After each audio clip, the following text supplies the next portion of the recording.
Good morning, colleagues, and welcome to this meeting of Cambridgeshire County Council. I would particularly like to welcome members of the public to this meeting of the Council, including those watching the live stream on the Council's YouTube channel. The Council supports the principle of transparency and encourages filming, recording, and taking photographs at its meetings that are open to the public.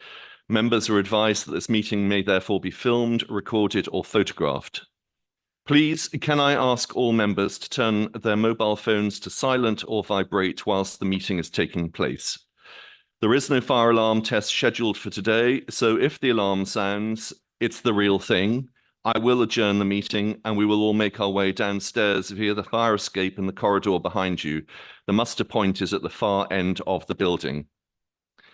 I have received apologies from Councillors Batchelor, Gough, Howell, Corney and Schumann. Do I have any other apologies? I will now vacate the chair, but before I do, can I invite the monitoring officer to conduct item number 1, the election of Chair of Council.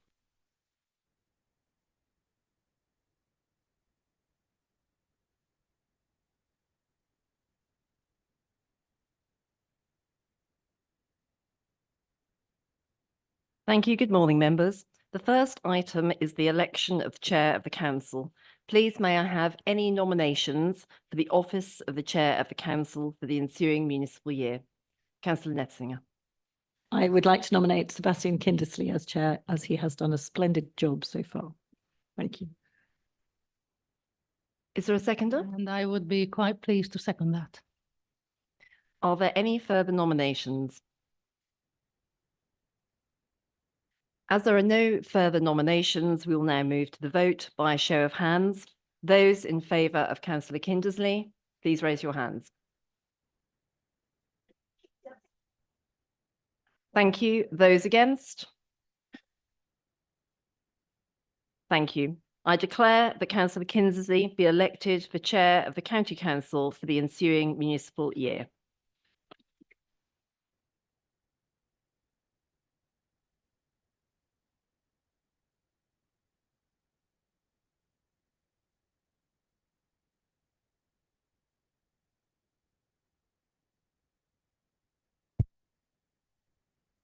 I, Sebastian Kindersley, having been elected to the office of Chair of the Cambridgeshire County Council, declare that I take that office upon myself and will duly and faithfully fulfil the duties of it according to the best of my judgment and ability. I undertake to observe the Council's Code of Conduct in the performance of my functions in that office, the 21st of May, 2024.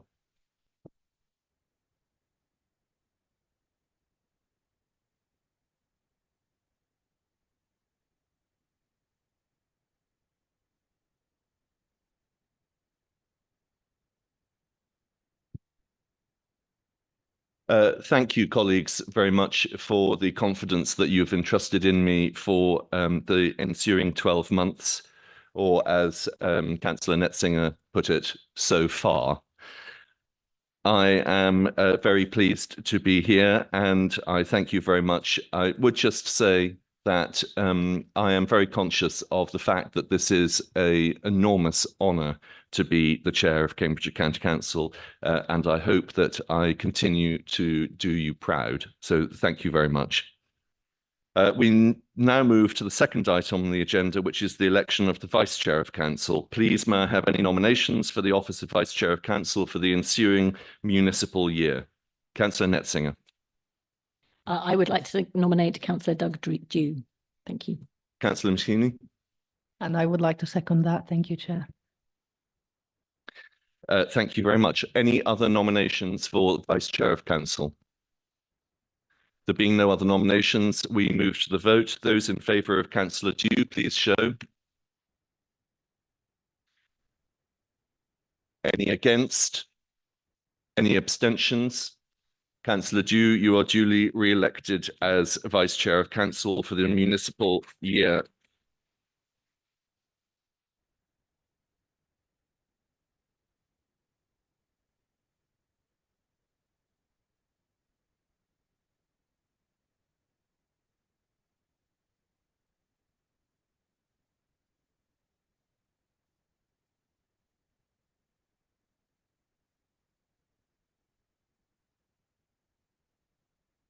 Good morning, everybody.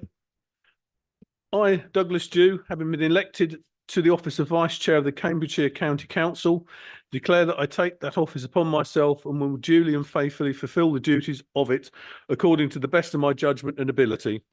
I undertake to observe the Council's code of conduct and the performance of my functions in this office.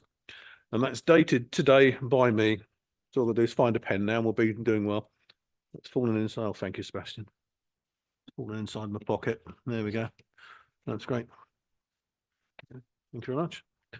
Okay, thank you. Thank you, members, for supporting me again this year. I do very much appreciate it and look forward to supporting the chairman, as I hope I've done well last year. Thank you. Thank you very much. Congratulations, Doug. The next item on the agenda is the approval of the minutes of the meeting of the council held on the 19th of March 2024. The council is asked to agree these as a correct record. If any member does not agree, will you raise your hand now, please? An updated motions log is also included in the published papers for this meeting for your information in order to report on progress. Whilst I will not be reopening the debate on any motion in the motions log, I will take questions and comments. If you wish to pursue actions further, you will need to contact the allocated officer outside of this meeting. Anyone? No, thank you very much. I now move to Chair's announcements, and I have several announcements to make today. It is with deep regret that I report the recent deaths of Jacqueline Anscombe Moon and Gillian Poulton. Jackie was a business officer in education and Gillian a business officer in children and safeguarding. The council's thoughts are with their family, friends and colleagues at this very sad time. May I ask council to stand in memory of Jackie and Gillian?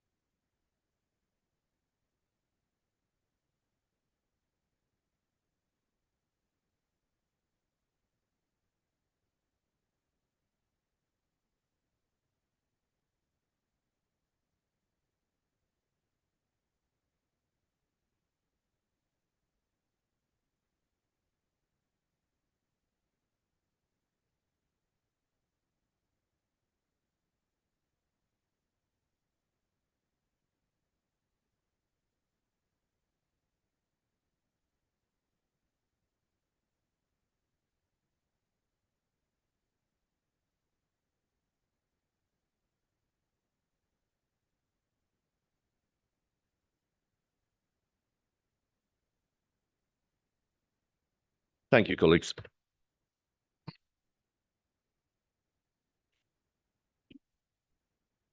Members may wish to note that David Way was inaugurated as the High Sheriff of Cambridgeshire on the 22nd of March 2024 for 2024-25. I'm delighted to report that Sarah Callahan has been appointed as the Council's new Service Director Education. She joins from a similar position in Islington, so that'll be quite a change for her, and will start in Cambridgeshire on the 5th of August. I'm also delighted to report that Val Thomas, Deputy Director of Public Health, has been formally appointed as the Council's Acting Director of Public Health with effect from the 1st of May 2024. After more than 37 years of local government service, Rachel Stoppard, the Chief Executive of the Greater Cambridge Partnership, has announced that she is stepping down from her role in May 2024. Rachel has overseen significant progress across the whole of the GCP programme and ensured a clear pipeline of projects is ready to be delivered between now and 2030. On behalf of the Council, I would like to congratulate our Chief Executive, Stephen Moyer, on being elected unanimously as the new Vice Chair of the Association of County Chief Executives for the next 2 years. Congratulations. As Chair of Council, I attended the following events: South Cambridgeshire District Council's 50th anniversary celebration.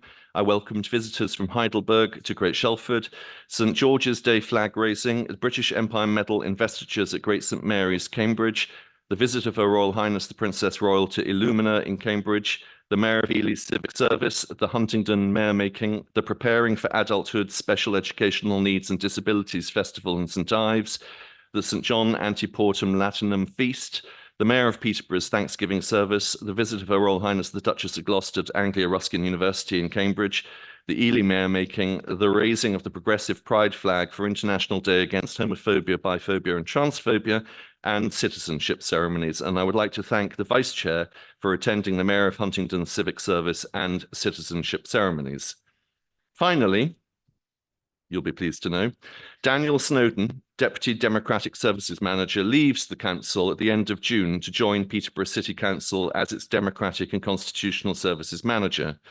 Daniel has worked in democratic services for 10 years and was instrumental in bringing in the streaming and voting system we use at Council today. I am sure that members will wish to join with me in wishing Daniel all the best in his future career. I'm sorry that he's not here, but nonetheless, I think as we have all worked with him so very closely, I hope that we can offer him a round of applause.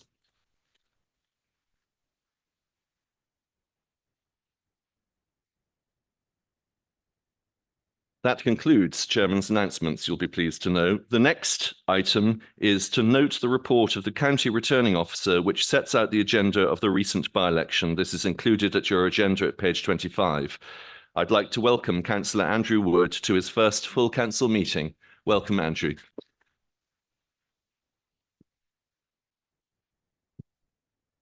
Next is an item on declarations of interest. Under this item, members are asked to declare interests under the Code of Conduct in any item on the agenda for today's meeting if they are not registered on the Register of Interests. May I have any declarations now, please? There being none, oh, how exciting. Who is it? I can't see. Who's indicated? Oh, sorry. Please.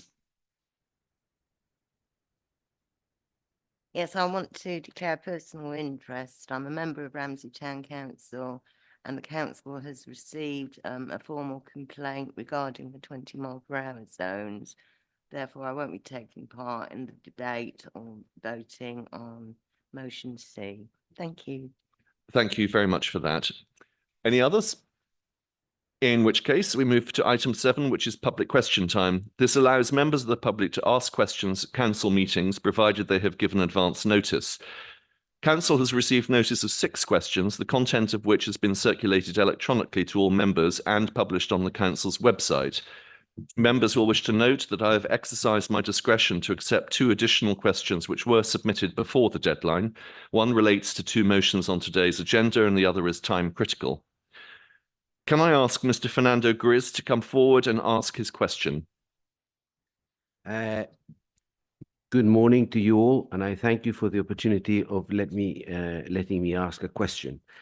My question relates to the coverage of a 20-mile speed limit introduced on March 23rd of this year in Ely. I understand that the request was made by the City of Ely Council. It is the policy of the coalition administration that facilitated and encouraged the request. It is disappointing that the City of Ely Council didn't have enough time to discuss it at any one of their council meetings, and that they agreed by email with not all councillors responding. This led to a democratic deficit on this issue from the start. The traffic regulation order was set out for consultation at the beginning of August, and at the request of the leader of the East Cambridgeshire District Council, was extended until September, and the results were apparently published in December. Now, I believe these are not necessarily the best dates for carrying out or publishing a consultation. Holidays and Christmas periods are renowned for absenteeism, and mines being in other places. The guidance requires a comprehensive and early consultation of all those who may be affected by the introduction of a 20-mile speed limit, a 20-mile-per-hour scheme in an essential part of the implementation process. These needs to include local residents, all tiers of local government, the police, the emergency service, public transport providers, and any other relevant local groups, including, for example, groups representing pedestrians, cyclists, drivers, or equestrians. The guidance also requires evidence-based decision-making and demonstration of good community support. Neither of these have been satisfied. I wish I had all the time necessary to present a fully substantiated motion, but alas, I only have 2 minutes. So this issue begs the question on accident statistics. Mr. But- Griss, you have had your 2 minutes now, so I'm going to take the question that is published in the agenda as your question, which is, what was the basis upon which a decision to institute the coverage of the 20-mile-an-hour speed limit in Ely was taken? Councillor Beckett, you have 2 minutes. Thank you very much. And thank you, Mr. Gress, for coming along and asking your question. The Ely 20-mile-an-hour zone was originally requested by Ely City Council and supported by Ely's county councillors. The extents of the proposal limit were agreed by Ely City Council, the district councillors representing Ely, and both county councillors for Ely. The limit covers most of the urban areas in and around the city where you would expect to see large numbers of non-motorised users, vulnerable users, including those walking, cycling and wheeling. The required statutory formal consultation was undertaken in summer 2023. This included notices in the press, which were referenced locally on social media and in the Ely Standard. The consultation process was extended by an additional 3 weeks to account for the fact that it started during the summer holidays. Both positive comments and objections to the proposal were received in line with the County Council's constitution and scheme of delegation. In December 2023, the delegated decision meeting was held with the 2 county councillors for Ely, both of whom indicated support for the proposals, informed by the consultation responses. A delegated officer decision was therefore taken to implement the 20-mile-an-hour limit as proposed. Thank you. Thank you, Councillor Beckett. Mr. Griss, you have 1 minute to ask any supplementary question.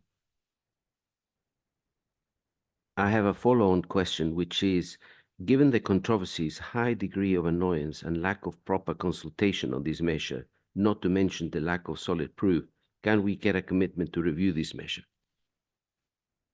Thank you, Mr. Griss. Councillor Beckett, you have 2 minutes to respond.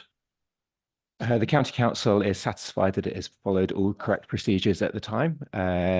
We have also reviewed all of our procedures in light of the latest guidance, and we are confident that we have done everything that was required and that the order is valid. Thank you.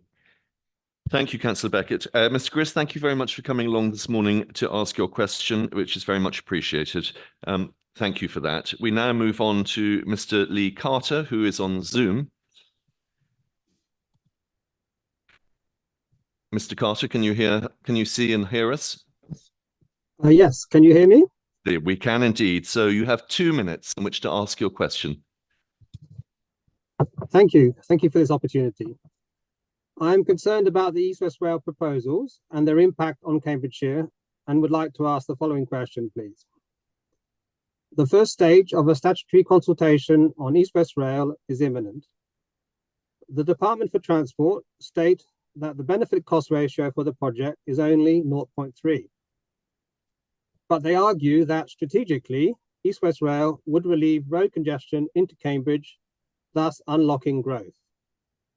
This seems unlikely as their proposed housing plan at Cambourne, Tempsford, and further west caters for 213,300 new people, only 1,600 of whom would use the railway to commute to Cambridge. Our roads would get much busier. Recent Freedom of Information requests show a 500-metre wide strip of land, 50 kilometres long, would be taken for construction from Clapham, north of Bedford, to Hawkston, near Cambridge, and that Cambridge rail services to London would be closed for 6 months over the 6 to 15 years of construction. Bedford Borough Council has performed due diligence on the economic impact and the choice of route of this proposal. What plans do Cambridgeshire County Council have to do further due diligence on these proposals? Thank you. Thank you very much, Mr. Carter. Councillor Beckett, you have 2 minutes to respond. Thank you. And Mr. Carter, thank you very much for coming along and asking your question. Technical specialists across the council will review and provide comments on the East West Rail Company's proposals throughout the development consent order / nationally significant infrastructure project process for this project. As part of this, officers will consider the information provided by the East West Rail Company on the impact and the construction and operation of the proposed new railway will have on communities and businesses in Cambridgeshire, and will provide responses back to the East West Rail Company and the Planning Inspectorate at the appropriate points in the process. The council, as a host authority, will also be required to produce a local impact report, which will need to holistically consider all impacts in the local area, both positive and negative. It is expected that the information provided by the East West Rail Company covering severance, noise, public health, transport, and other impacts, both during construction and in operation, will be considered fully, and responses made to the Planning Inspectorate, who will consider the merits of the project in due course as part of the public examination. At this time, although information provided will be reviewed robustly by officers, the Council is not expecting to formally undertake an independent review of the business case and route choices outside of the processes referred to above. It is for the East West Rail Company to demonstrate that its business case is the ultimate decision makers and funders at the Treasury and Department for Transport. Limited information has been formally submitted to the Council at this time, and we are preparing for the forthcoming statutory consultation. This will be the next formal stage in the DCO NSIP process for the proposals, and will be when the East West Rail Company will publish new information. Thank you. Thank you, Councillor Beckett. Mr. Carter, do you have a supplementary question? You have a minute. Oh, yes, thank you. So far, parish councils have led on engagement with East West Rail and critiquing its proposals. What steps is the County Council taking to ensure that it properly represents the views of its electorate in responding to East West Rail's first stage of the statutory consultation coming soon? Thank you. Thank you, Mr. Carter. Councillor Beckett. Thank you very much. The Council will obviously take on board all of the representations that it receives. We do indeed have a report currently scheduled to come to the next committee meeting of the Highways and Transport Committee, looking at our consultation response. And I would advise that Mr. Carter takes a look at that when it's published, and we'll be able to comment more at that time with that paper as it's published. Thank you, Councillor Beckett. Mr. Carter, thank you very much for your questions this morning, and do continue to watch if you'd like to. Thank you very much. Thank you. Can I ask now Mr. Paul Ormerod to come forward and ask his question? Thank you, Mr. Kindersley. As a Harston resident and a parish councillor, I'd like to ask whether the County Council has considered, and specifically the Education and Transport departments have reported, on the impact of EWR construction works and the subsequent EWR line operation on access to uninterrupted and undisturbed education for the county's children. For example, the projected line construction works will surround Comberton Village College, and Costain say the works will go on for possibly 5 to 16 years at least, and the line will operate regular trains very close to the school thereafter. In addition, it's expected that many other schools in the county will be detrimentally affected by this line and its construction and operation. Will the Council's Education, Transport and other relevant departments report on the effects that this EWR line is likely to have on children's access to education, the impact on their learning and their career prospects? Thank you. Thank you, Mr. Ormerod. And we have Councillor Goodliff to respond. Makes a nice change from Councillor Beckett. Thank you, and I apologise for not being Councillor Beckett. Thank you for your question, Paul.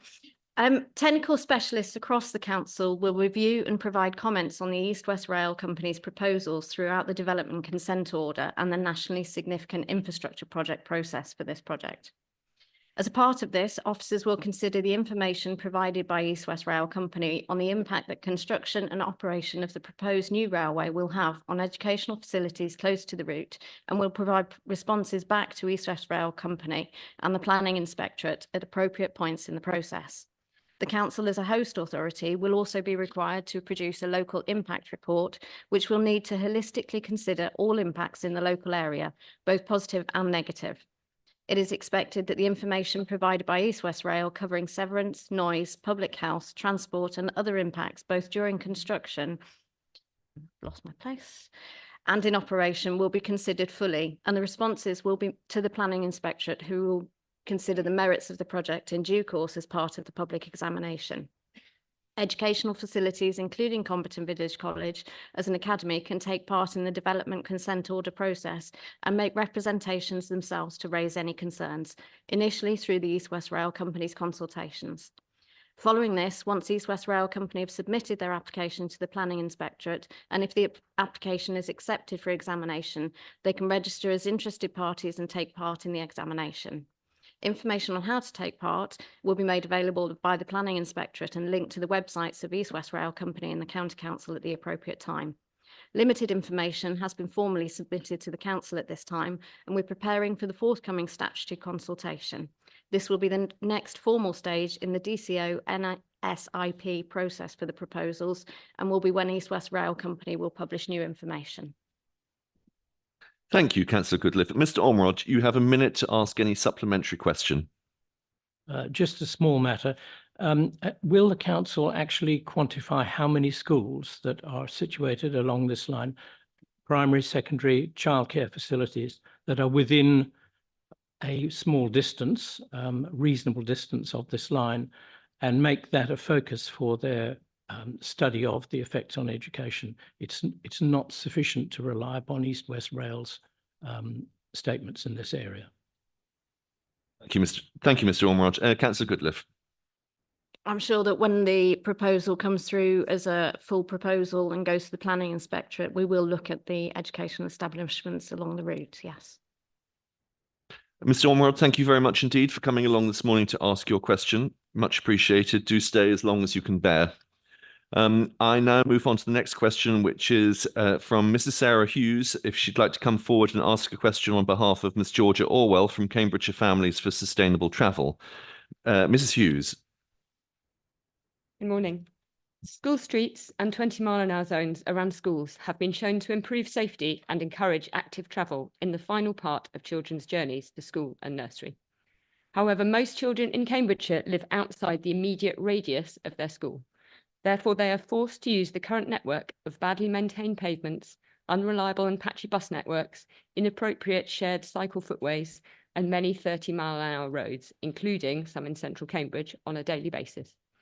This is compounded by poor driver behaviour, with phone use at the wheel, pavement parking, driving into cycle boxes at traffic lights, not giving way to pedestrians where required, and close passing of families on bicycles, all at epidemic levels.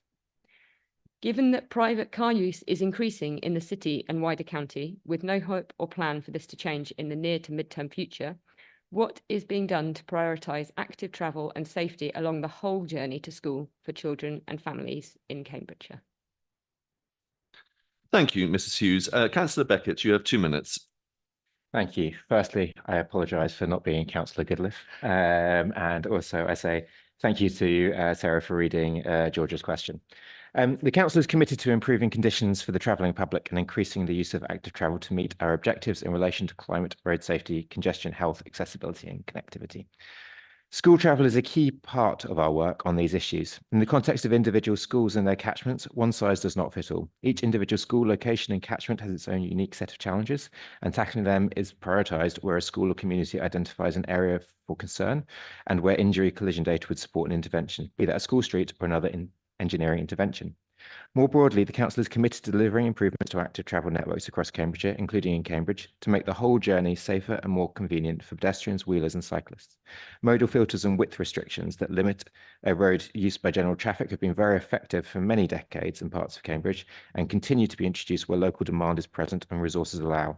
The Council has a long list of planned interventions to improve facilities for pedestrians and cyclists in its transport strategies and associated walking action plans, including the active travel strategy and the local cycling and walking infrastructure plan. Interventions in these plans across Cambridgeshire are again introduced as resources allow.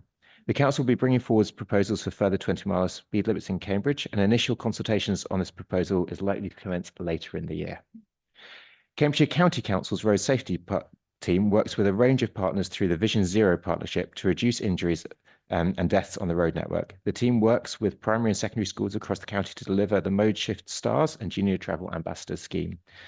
Where poor driver behaviour is witnessed outside schools and elsewhere, this should be reported to the police. The Council works in partnership with the Cambridgeshire Constabulary to steer and influence police activity around road safety. The police focus their efforts on the roads and locations and activities that have the potential to cause the most harm. Thank you, Councillor Beckett. Mrs. Hughes, do you have a supplementary question on behalf of Ms. Orwell? I don't know. Councillor Beckett, do you have anything else that you wish to add? Bearing in mind the next question. I was going to say, bearing in mind the next question. Okay, thank you very much for that. So I now ask Mrs. Sarah Hughes on behalf of the Cambridgeshire Sustainable Travel Alliance to ask her question. Mrs. Hughes, you know the drill. You've got 2 minutes. Thank you. Cambridgeshire Sustainable Travel Alliance is an alliance of 31 organisations active in the areas of transport, environment and health. Cambridgeshire Sustainable Travel Alliance believes that everyone should be able to choose to make everyday journeys in a way that promotes health for all. Two motions at today's meeting, those that address DfT guidance on the introduction of 20-mile-an-hour zones and the reduction in funding for air quality monitoring, are relevant in this regard. The speed at which people drive is the most important factor affecting whether a collision occurs and the extent to which people are injured. Reducing speed limits to 20 miles an hour reduces deaths and injuries for all road users. The 20-mile-an-hour schemes in London, for example, have reduced death or serious injuries by 25%, and collisions involving people walking decreased by nearly 2/3, a very large percentage. 20-mile-an-hour zones also promote health by encouraging more people to walk, wheel or cycle, and people who travel actively have lower levels of serious long-term health conditions and better mental health and well-being. A recent Sustrans survey showed that upwards of 2/5 of people want to walk, wheel or cycle more across the UK, and the same survey explored what people thought would help them to do this.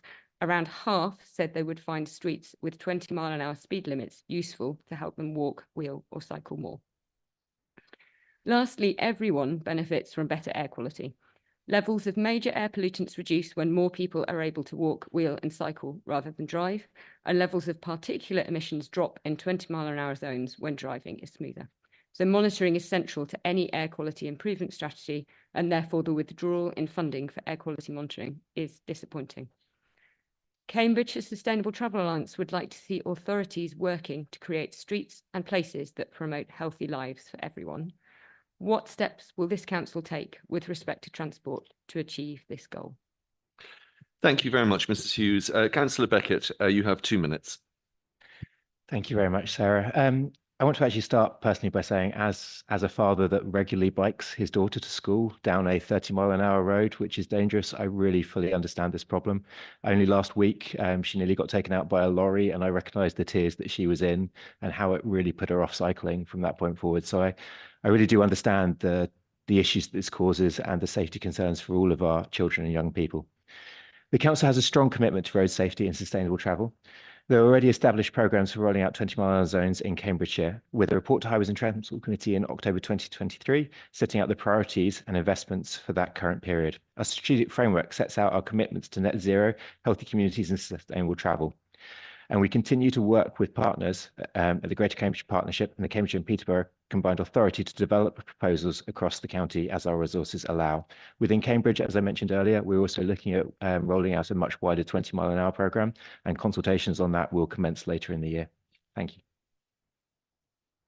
Thank you very much for that, Councillor Beckett. Ms. Hughes, do you have a supplementary? No, thank you. Councillor Beckett, anything else that you want to say? I'll leave it there. Thank you. Mrs. Hughes, thank you very much indeed for coming along this morning. Your questions are much appreciated. We move on to the last public question. Can I ask Ms. Claire Coates, the Expansion Liaison Officer at Cambourne Village College, who is on Zoom, to ask her question? Good morning. Can you hear me? We can indeed. Good morning. Good morning. I'm the former principal of Cambourne Village College, and we have been campaigning for the 11 years that the school has been opened to improve safe access for pupils, a very high proportion of whom cycle to school. So my question is, a plan is in progress to create a full-length cycle lane along Swansea Lane, Cambourne, to improve access to Cambourne Village College and Hardwick and Cambourne Primary School for cyclists and pedestrians. This plan is supported by the schools, the developer and the town and district councils. Tam Parry of the County Transport Assessment Team has written to Highways England to request approval for redirection of funds from the S106 Cambourne development to enable this. If this approval is received, will the County Council confirm that the identified funds will be redirected to the aforementioned improvements? Thank you. Are you leaving part B as your supplementary? I am. Okay, thank you very much. Councillor Beckett, you have 2 minutes. Thank you for that. I was about to answer part A and part B all in one. And thank you for your question, Claire. Should the confirmation from National Highways be received, the council confirm that the funds can be used for the purpose of creating a full-length cycle lane along Swavesey Lane, Cambourne. And personally, I would say I do think that would be a good idea, but it obviously will be down to the county council to prioritise and make sure it is the best project for that money. Thank you for that, Councillor Beckett. Ms Coates, would you like to proceed to your supplementary question? I'm sorry, I didn't quite understand the answer. Councillor Beckett will have an opportunity to clarify. So if you'd like to move to your part B. Okay, so will the County Council's Highways team accept that the proposed improvements offer great benefit to school pupils and, assuming the approval is received, look flexibly at the implementation of the latest County Council specification for cycle lanes to enable the proposed path to be built as quickly as possible? Thank you for that. Councillor Beckett, if you could try and rehearse your first answer and come up with your second, that would be appreciated by us all. Thank you very much. And I'm glad that after this one, you won't have to hear from me for a while, Sebastian. So for the second part, the County Council agrees that the proposals offer great benefit to the local community and encourage safe and sustainable travel to schools. The Council will work as expediently as possible to secure delivery of the works, but must also ensure that the infrastructure is fit for purpose. The Council has a duty of care to ensure that the works are safe and compliant with the relevant legislation, policy and guidance. With regards to the first part, I understand that the council has not yet received confirmation that, from National Highways that the money will be received, but it is once that confirmation has been received that the council can confirm that those funds could be used for the purpose of building a full-length cycle lane along Swavesey Lane in Cambourne. So should those funds be received, yes, it is definitely something that we'll be looking at with that funds. Thank you very much indeed. Thank you, Ms Coates, very much for coming and asking questions this morning. Please do stay. Otherwise, I hope you have a great day. Thank you very much. We now move on to the next item, which is petitions, and this allows members of the public to present petitions in accordance with the agreed protocol. No petitions were received, so we move on. Before I proceed with the rest of the agenda, can I remind you about the audio and voting system? In order to register to speak, can you please raise your hand and you will be added to my list of speakers. When I invite you to speak, please press your mic button. If you wish to raise a point of order or point of personal explanation, you will need to raise your hand and don't press any buttons. I intend to be strict about both the raising of a point of order or a point of personal explanation. Just to remind you, raising a point of order means the member believes that there's been a breach of the council rules of procedure or law, so I will require the member to indicate the rule or law which he or she considers has been broken. If this belief is challenged, I will be the final arbiter. A point of personal explanation may only relate to some material part of an earlier speech by the member raising the point, which may appear to have been misunderstood in the present debate. Again, I will make the final decision. I would like to remind members that if a member rises on either of these points and any other member currently speaking should immediately either sit down and shut up until the point has been determined. And a courteous reminder that all speeches from members need to be addressed through the chair. I know how people love to address their colleagues either positively or negatively, but it comes through me first, please. So we move on to next item, item 9, which are recommendations to full council from the Constitution and Ethics Committee. These can be found on page 26 of your agenda. I'd like to invite the Chair of the Constitution and Ethics Committee, Councillor Dew, to move that the recommendations as set out in the report be adopted, and as Vice Chair, I will second. Councillor Dew.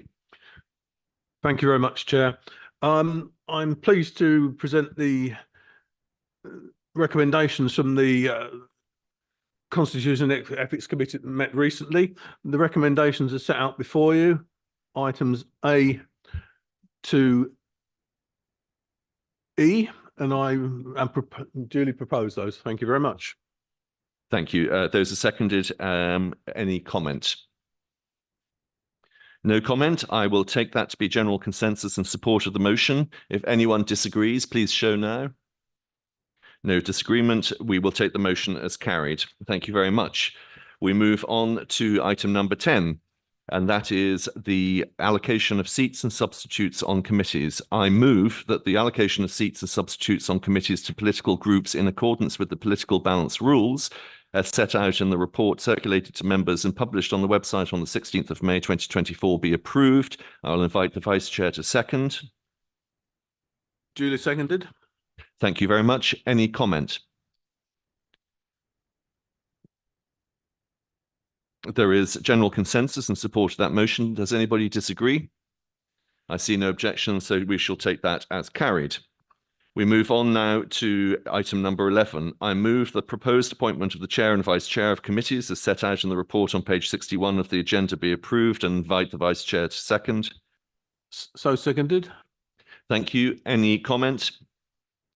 Again, there is general consensus in support of the motion. If anyone disagrees, please raise their hand.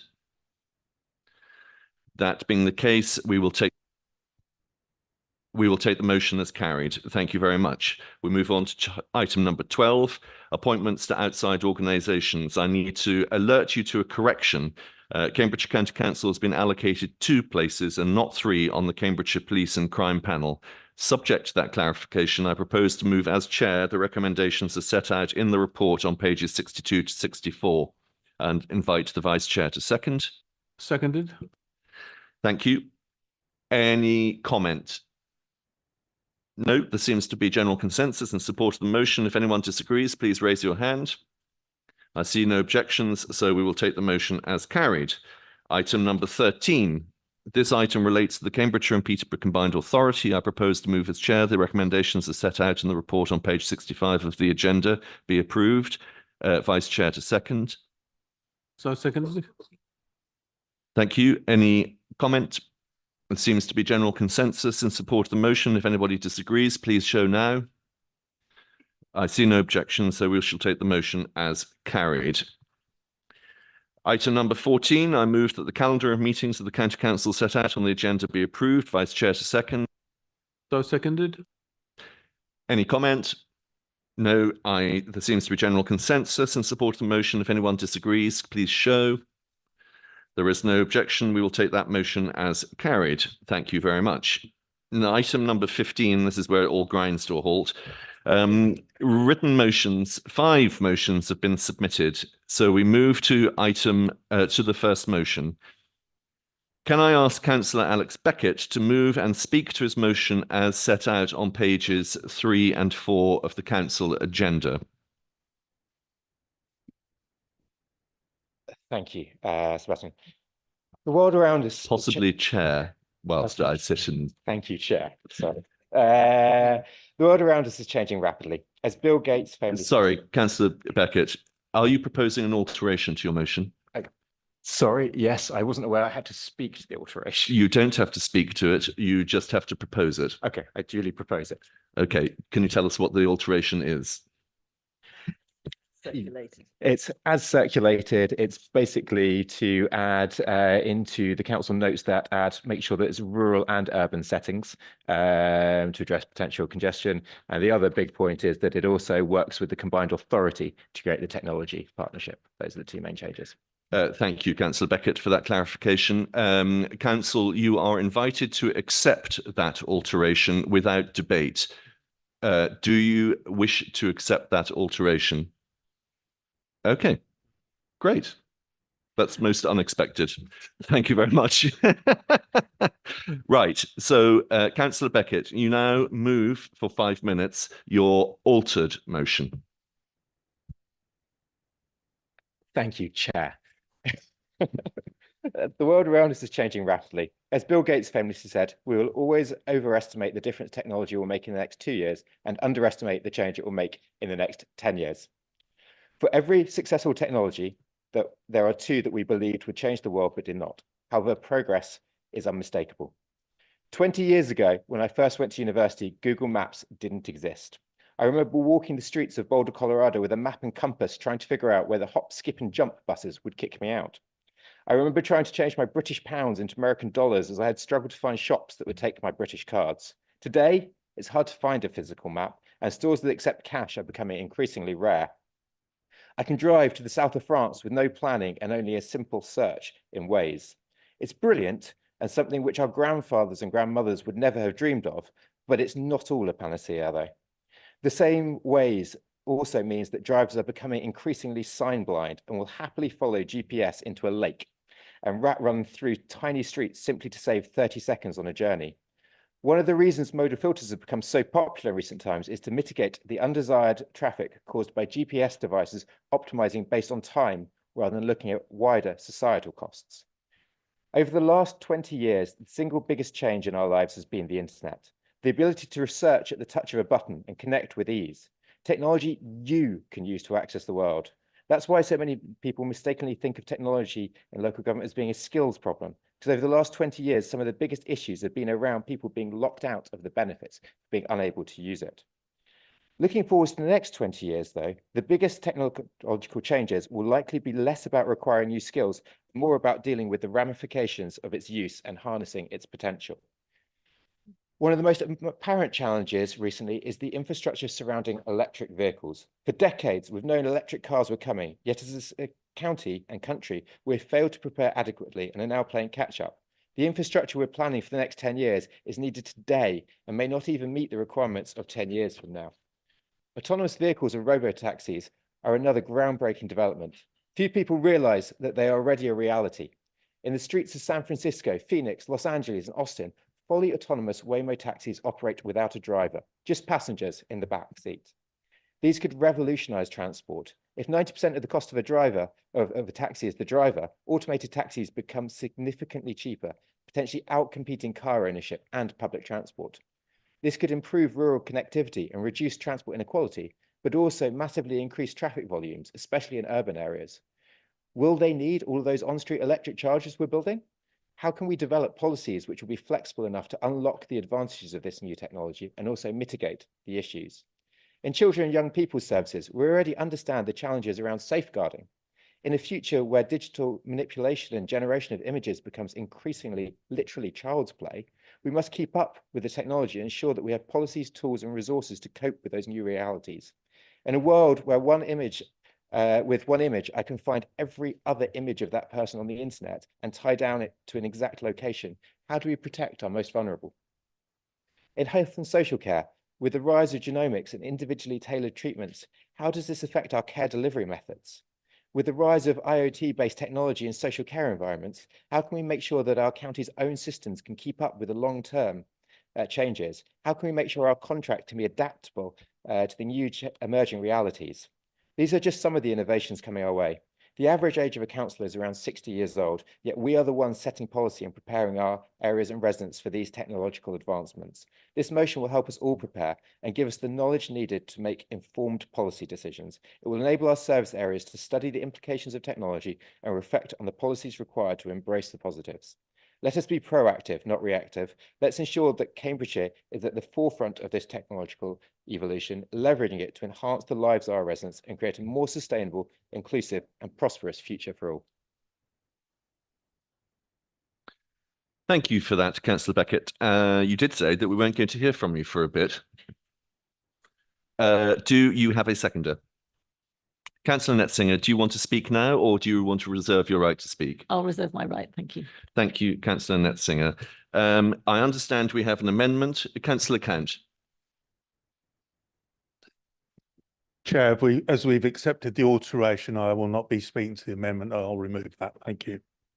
Okay, thank you very much. In that case, we now move to the substantive debate on the altered motion. You would like to speak first, Councillor Count.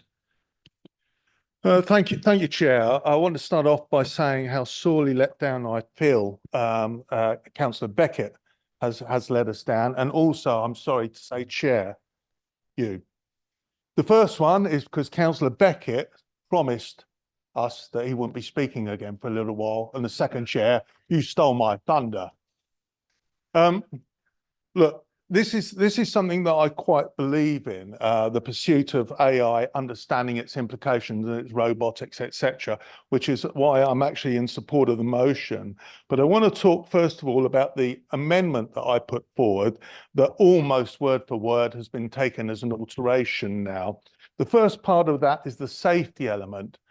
Now, when this was originally written, obviously, Councillor Beckett intended the safety concerns of those in Cambridge City to be considered, but not in rural areas. Now, whether that was deliberate or whether it was a Freudian slip from another Cambridge-centric proposal, we don't know. But that was one thing that I'm glad to see is corrected after I prompted. The second one is actually on the point of creating a technology forum. The original proposal was to the county council to create a technology forum. And I actually believe that it's things like the county council, the combined authority that get in the way of businesses, that get in the way of innovation. And we already see that last night I got an invite to Cambridge Networking, inviting people together to discuss these technologies, right? Which is a great thing. And people, councils, bodies like that have a tendency to slow down free thinking with their bureaucratic means. Now, I couldn't put that in the motion, in the amendment, because that would have been negating. But I did feel that it was a better fit with the combined authority who have responsibility with skills, and suggested that we invite them to set it up rather than the county council. And that has been amended to work with the combined authority. I'll go further and say why I think the combined authority is more suitable is because the county council has a day job that it seems to be failing at in many areas. And where it's failing, and Councillor Beckett is the chair of highways, and that is a prime example of where many residents are dissatisfied with the state of our highways. Surely your concentration should be on that and not drifting off to another area that is perhaps not the expertise of this council and trying to tell people how to operate there. But as I said, I couldn't put that amendment forward to step aside. So I tried to move it to somebody that was probably more competent and able because their skills is much more firmly embedded in there. I do wonder the point of the motion overall, because it has got a couple of things in there. So I'll tell you how I have been operating personally as leader of the opposition with no power whatsoever. I have regular meetings with Sue Grace and Michael Hudson on matters such like this, and I have repeatedly asked for briefings on this, tested, probed, where the county council is at. And we've had some wonderful, informative discussions and thoughts on how to move forward on this agenda. Now, I don't even have any power because I'm the leader of the opposition, and I've achieved so much in enhancing the knowledge and getting further on this agenda than I believe that this motion will achieve here today. And it's a shame that perhaps as the administration, you haven't recognised that this is an area that you actually could be moving ahead at speed and didn't need the motion as you already have the power to do that. I will be supporting this motion because, as I said, I do firmly believe in the changes that it can make for society could be beneficial, but also we need to have the safeguards in place to ensure that they aren't letting us down as they get implemented. We are, after all, a people-focused organisation, and we do not want to let the mechanics of robotics get in the way of personal interaction. And that's something we've got to guard against. So yes, embrace this, but also remember, our residents are people and we need to be people focused. Thank you, Chair. Thank you very much, Councillor Count. Does anybody else wish to speak? Well, Councillor Tierney. Thank you, Chair. I'm going to abstain on this one. It's not that I don't think we should prepare and assess for the future technologies that are coming forwards, because of course I do.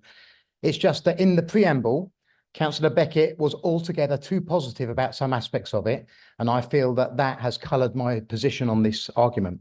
And there's two items I'd like to specifically focus on. One is the idea of shops increasingly not taking cash. People are waking up to the fact that a cashless society is devastatingly bad news and will create an authoritarian hellhole, if you don't mind my colourful language.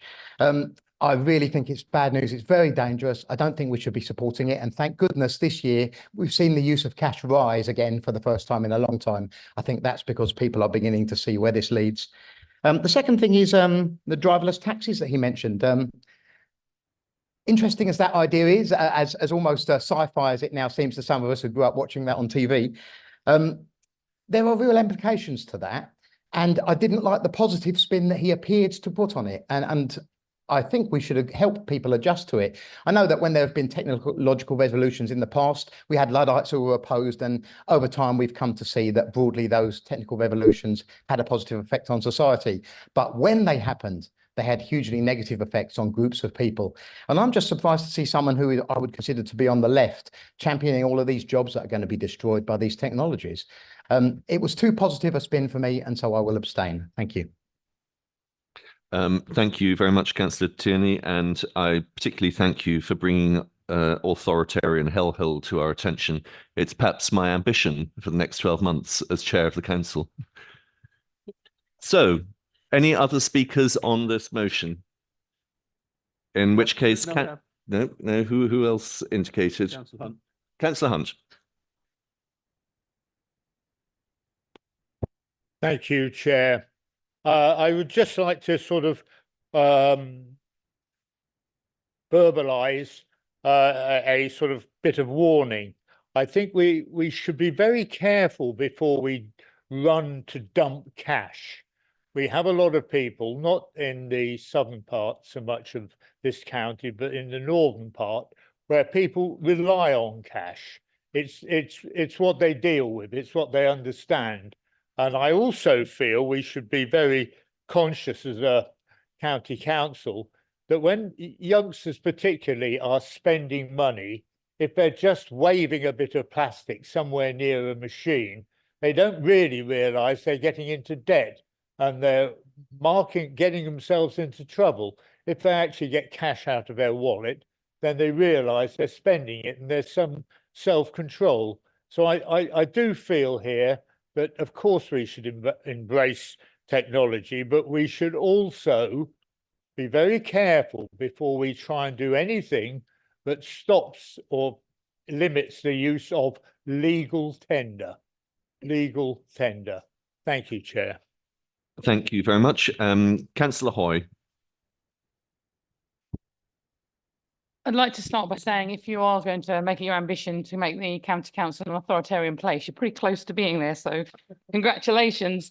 Thank you for that, Councillor Hoy. Great success. I consider that a compliment. Well, I'm not sure I'd want to if you're supposed to be a Liberal Democrat, but anyway, that's an argument for another day that I will continue to have. But it was just about actually the cashless thing, because there was a lot of scoffing obviously going on about the cash. And I know people are like, oh, if you want cash, you must be some kind of conspiracy theorist who believes in X, Y, Z thing, because I have heard that a number of times. And I just wanted to really place on record some of the experiences that residents have actually mentioned to me about cash. It's not doing away with it, isn't about part of a global conspiracy that they're angry about. It's things like a lot of people prefer cash because they do perhaps struggle with financial literacy, and cash is a really good way to budget. If you take your cash out at the start of the week, when you haven't got any left, you haven't got any left, and so you can manage your finances that way. A number of people that I've worked with who are in mental health hospitals, as an example, they don't have systems to get bank accounts because they don't have photo ID, so they can't perhaps get cards, and they have to rely on cash. So all I would say is, please don't, I'm not saying necessarily anyone is, but please don't scoff when people mention about cashless society, because it isn't always from a place of being a conspiracy theorist. Sometimes it's from a place of actually really just genuinely needing to use cash. Thank you, Councillor Hoy. As the Poppy Appeal organiser for Gamlingay and the Hatleys, the takings were down by 50% because people don't have cash anymore. Councillor Slatter, I think perhaps if we can focus on non-cash now, because it was a very small part of Councillor Beckett's speech. Did you want to discuss cash or another element of the motion? I was going to mention it, Chair, if that's okay, because I don't think we're scoffing, but it is important to recognise the challenges. So I do agree with Councillor Tierney and Hoy, savour that. I was the person who said I didn't think that people would want to look at the internet on their phones at a workshop back in the day. I recognise that I don't recognise the changes that are coming sometimes until they are upon me. And we're all the same. But I am really concerned, and a lot of people here know this, the degree to which digital exclusion it persists and will continue to persist. And it is something that is a challenge which must never be forgotten. just like we still have to point out the problems caused by steps, and we have to continually recognize access problems in the physical form, we must continue to recognize access problems that are invisible and make sure that they do not cause problems for our residents. I won't go into any more details because there isn't the time, but a warning, please, for those who are comfortable with new technologies, and also those who may not realize that the people they're talking to have lost that comfort because sometimes it goes with increasing age. I speak from experience, and please don't forget that it's not just age, but sometimes illness and other sorts of confusion can make people feel very frightened by some of the things that can let them down that they're used to being able to use. It might be cash, but there are other things as well. Thank you, Councillor Slatter. Councillor Hathorn.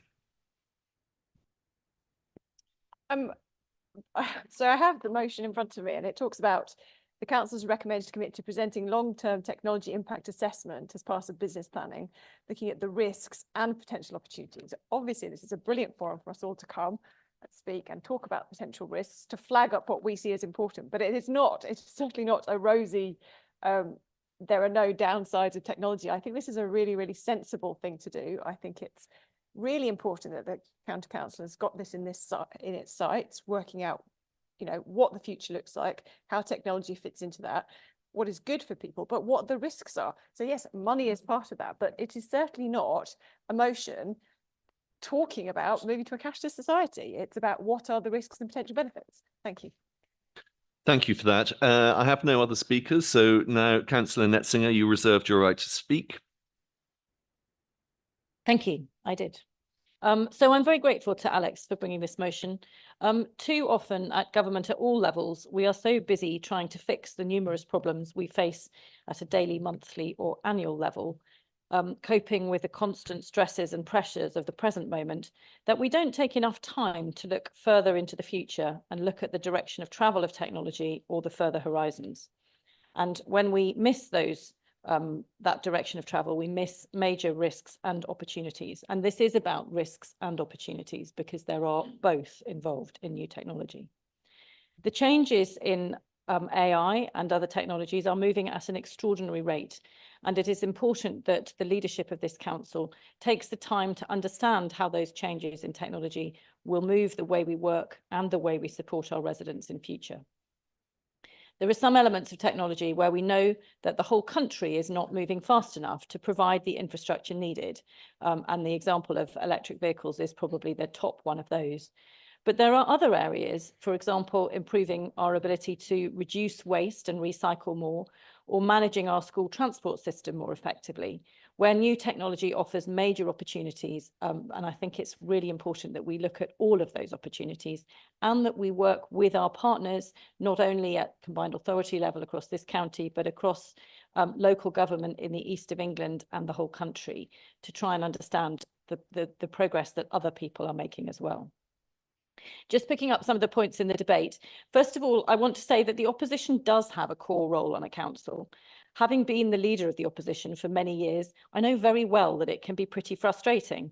But actually, there is a core place for the opposition in bringing forward suggestions and ideas about what should be debated. And I'm really grateful to Councillor Count for the work that he's doing on technology, and I hope that that will continue to be worked that we can do together. I also don't accept that there is any difference in the need for technology to be taken at the pace that residents want it to and to be a genuine choice across different geography of this council. There are plenty of people in the south of the county who want to use cash or who struggle with digital exclusion. And there are many ways in which new technology can help to overcome some of the barriers that have been put up by previous rounds of technology. So, for example, the ability to speak to a computer rather than read on it gives new access to online information for those with dyslexia or limited vision. However, I'm very well aware that there will always be those in our society who would rather go and find an old encyclopedia on a shelf or use cash. And we need to make sure that there is a choice and that we are not excluding people by the way in which we use technology. So thank you, Alex, for bringing the motion, and I'm glad it's going to get broad support. Thank you. Thank you, Councillor Netzinger. Finally, Councillor Beckett, and in the spirit of the authoritarian hellhole that I'm proceeding to create, I think I might fine you £1 for every mention of cash. It's going to check. Okay, right. I do have some Please cash on me. proceed. That's very good. So firstly, thank you very much to everybody, and I'm very glad to hear that everyone is supporting this. Councillor Count also, oh, sorry, except Councillor Tini. And apologies to Councillor Tini for being overly positive. I will try and rein in my positivity in future. Through the chair, Councillor Beckett. Through the chair. I'll try and rein in my positivity, you, Chair. Secondly, to Councillor Count, thank you for your amendment. There were definitely some good bits in there, and I was really sad that we couldn't work together on actually making an amendment that we were both happy with. That's why I brought the alteration, was that I didn't want to lose parts of your amendment. You are definitely right that safety is a rural issue as much as it is an urban issue, and it was just a drafting error there. I did not intend to do that. It was the ordering of things that were there. So apologies for that. It is definitely an issue. The bit that I did disagree with you on, though, was the sending it all the way to combined authority. I know previously the opposition has criticised some of our motions for being right letters, saying what difference does that do? So I didn't like the idea of changing a tangible actually do something to a write a letter to the combined authority to ask them to think about doing something. I didn't think that was actually such a good outcome there. In terms of the money that we will not name what type it is very important that we do not move to one pure answer there. I totally agree that this motion is about preparing and being able to help and use our policies to guide things and to be able to help those people. Is not about advocating for one possible solution. The inability of people to be able to spend their money and the need for them to be able to use a certain form of currency is incredibly important. And it's something that as a council, we obviously need to be supporting through our policies. There is definitely no intention there to be scoffing at people. And that is what a large part of this motion was about. It wasn't just about embracing the positives, it's also about how we as a council can help mitigate any negatives that might come and be foisted upon us. An interesting one, actually, as a case study that we had fairly recently, was the Starship robots in Camborne and Cambridge. They obviously offer great potentials for people to be able to get deliveries to their house very easily. So those that are stuck at home, those with disabilities, those that have children that are unable to visit the shops suddenly because of bedtime or whatever else, it's unlocked massive potential for them to be able to get the things that they need when they need it. But obviously with that also came risks. And as a council, I was very proud of the fact that our highways officers were able to look at those risks and be able to help to mitigate them.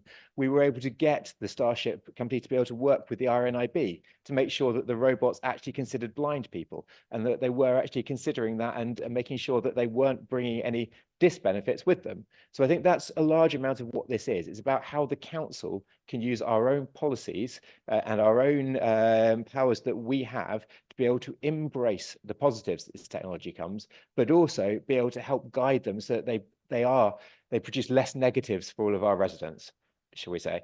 Obviously, we would hope that there would be no negatives, but we do need to be making sure that we are guiding them as far as possible and really guiding them to be the best possible that they can be for our residents. Councillor Slatter, digital exclusion is obviously a huge problem and will continue to be a huge problem. And it is something that we do need to be dealing with at every level. But it is also not the only problem that we have here. And I will encourage council to be looking at the wider issues. Some of these technologies, it's not about how you use it. As I mentioned with battery vehicles, that's not actually a kind of inclusion issue in the same way. And we have a tendency to always think of technology as being about how we use it, but a lot of technology will just happen to us. And it's really important that we consider that and how the council responds to that and guides and shapes that as it goes along. So I really hope that we get as much support as possible on this one, but thank you very much to everybody. I did wait until he finished speaking out of politeness, but thank you, Councillor Tierney. If you'd like to proceed. Thank you. You, as much as I enjoy my phraseology living rent-free in your head, I did not, in fact, say that you were going to bring about a authoritarian hellhole. You said that. Thank as I you. know. I'm only too well aware I said that. It's the intention, Councillor Tierney. That was the point, was it? Yeah, yes, thank you.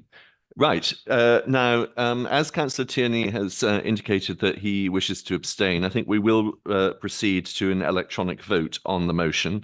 Mrs. Rowe, if you would like to please start the vote.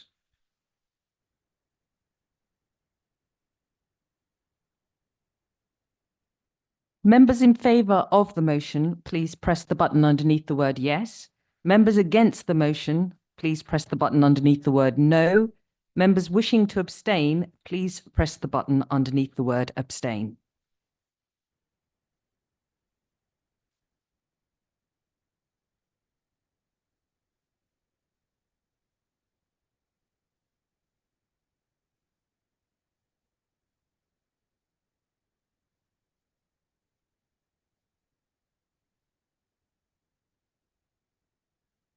Chair, we are now closing the vote.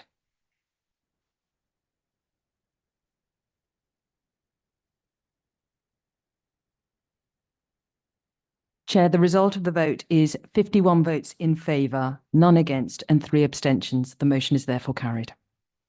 Thank you very much, Mrs. Rowe. That concludes discussion of the first motion. We now move to the second motion submitted by Councillor Dr. Seif. Can I ask Councillor Dr. Seif to move and speak to his motion as set out on pages 4 to 6 of the Council agenda? Thank you, Chair. Since 2011, the food regulations provide that restaurants of any food establishment provides information, accurate information, on 14 specified allergens contained in the ingredients of their recipes. What it doesn't do is to stipulate how and when that information should be provided. Is that a problem?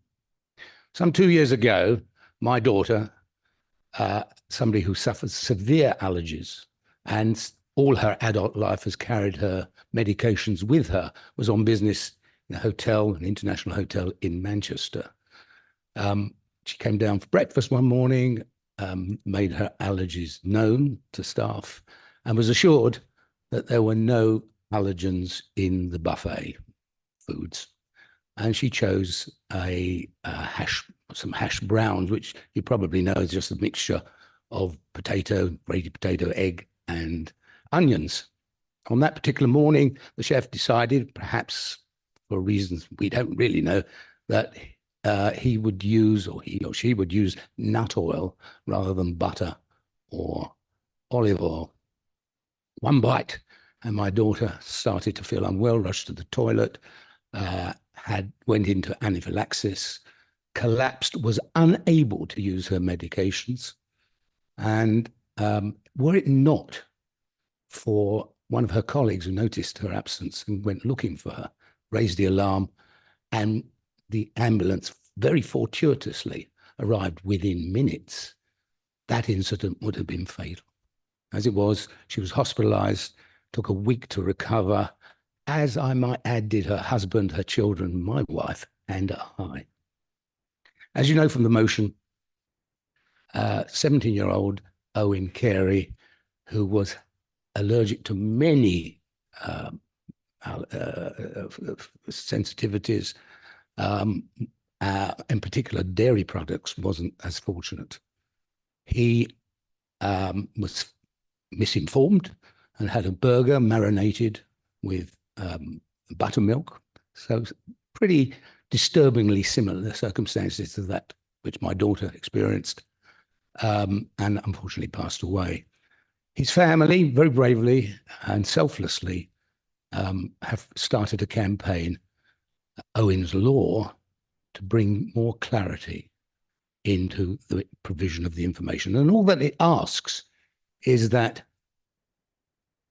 the government make possibly just a statutory instrument rather than an act of parliament to bring, in your briefing notes, you've got a number of different forms in which information could be provided.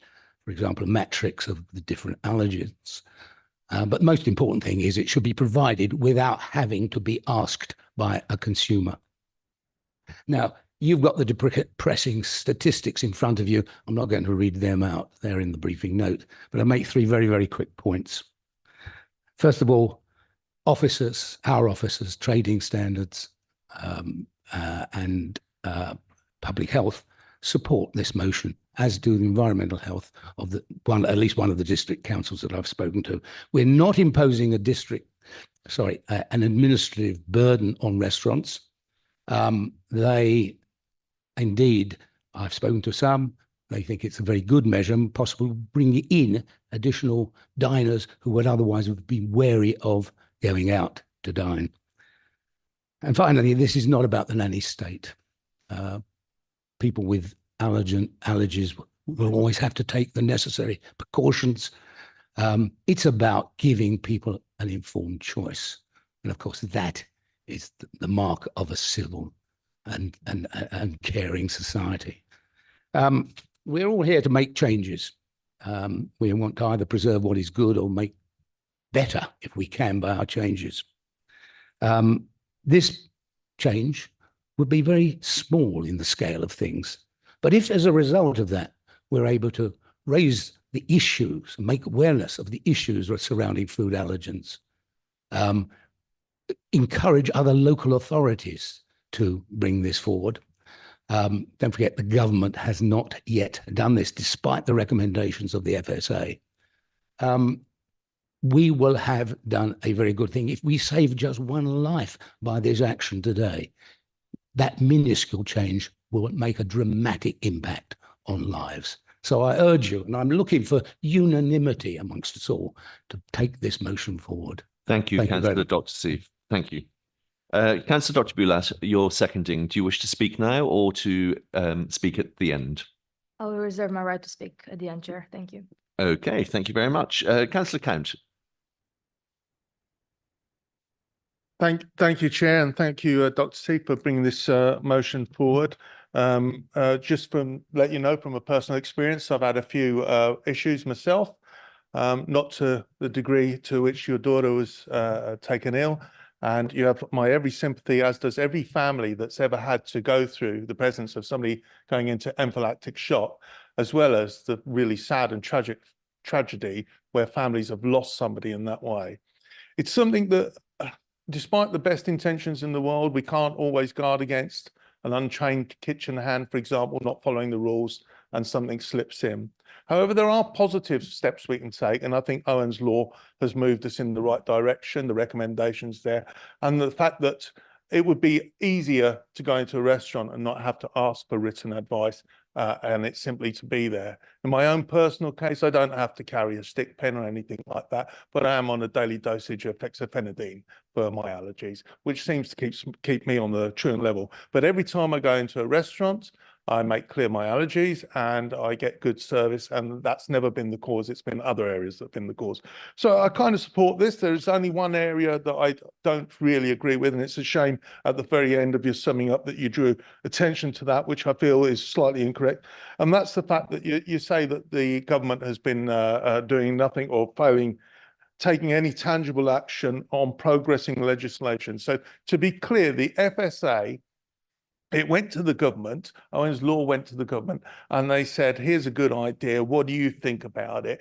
The government debated it, and they said to the Food Standards Agency, we think the best thing to happen at this point is for you to look at this law, consult with businesses, consult with people who have suffered, consult with the health service, look into this in some detail and come back to us and go ahead if you think of it's a good idea. And the FSA went back to government in January of this year, having reached their conclusions in December of last year. And they went back to government and they said, yes, government, we think this is a good idea. However, we've hit a bit of a problem. We don't understand if our legislative powers are sufficient to enact this law or whether we require you to alter legislation. And therefore, we want you to look into this and discover which it is. That is now with government to consider whether legislation is needed or whether FSA has the powers. All right, that I understand can, every time you ask a lawyer a question, take some time to get an answer. And then it has to get onto the parliamentary procedure. So I'm not quite convinced that they have taken no tangible action. I think we are in a process here. So I'm going to park that to one side and go back to the positives and look at what there's in the recommendations rather than that one deliberate attack on the government. The recommendations ask for a raising awareness, and they ask basically for the county council to adopt for its own purposes the written statements. I do not see this myself as an onerous burden to agree to at this point in time until we hear what the government has to say on the subject. So therefore, this has my support, and thank you for bringing it here. Thank you. Thank you, Councillor Count. Who would like to speak? Councillor Tierney. Thank you, Chair. Thank you, Councillor Dr. Seif, for your personal anecdote, and my heart goes out to you for that horrible circumstance. I would hate to experience anything like that. However, by starting with a personal anecdote, you make it very difficult for us to debate, because who would want to debate such a heartfelt issue with a colleague in an open environment like this? It makes it extremely difficult when it's opened that way to actually look at the issues involved. I personally don't think this is a job for County Council. I would advise you to lobby your MP. I think this is a job for government to decide, and I'll be abstaining. Thank you. Thank you, Councillor Tierney. Councillor Dr. van der Ven.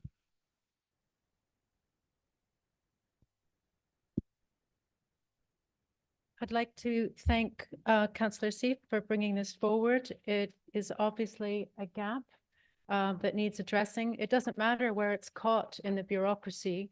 It is personal experience that matters. This is about human beings. So I think the personal story is vital. It brings it home. It can happen to any family. So in terms of this council, it is our job to articulate on behalf of our population, and I think it's always a step forward to bring forward a measure that we feel strongly should be progressed. Thank you. Thank you. Councillor Goldsack. Thank you, Chair. Not wishing to, well, I couldn't possibly have Trump, and thank you for bringing the motion, Councillor Sneed. I think we have before us a clear and well-written motion. I too read up and looked at the government position on this, so I'm not going to repeat what Councillor Count said, other than to echo it. That's where we're at. My wife is allergic to crab, and it's amazing the places that crab turns up in lots of medicine. Where'd that come? Lots of medicine. So she has to be particularly careful. And now my 2-year-old grandson has developed an allergy to egg. So I think this is a good motion, and I think it's fair to say that on the majority of cases it will get support. But I do think when we're writing these motions, I think recognition of the actual government position is a polite, proper thing to do. But on the whole, this is a motion that I can and will support. Thank you.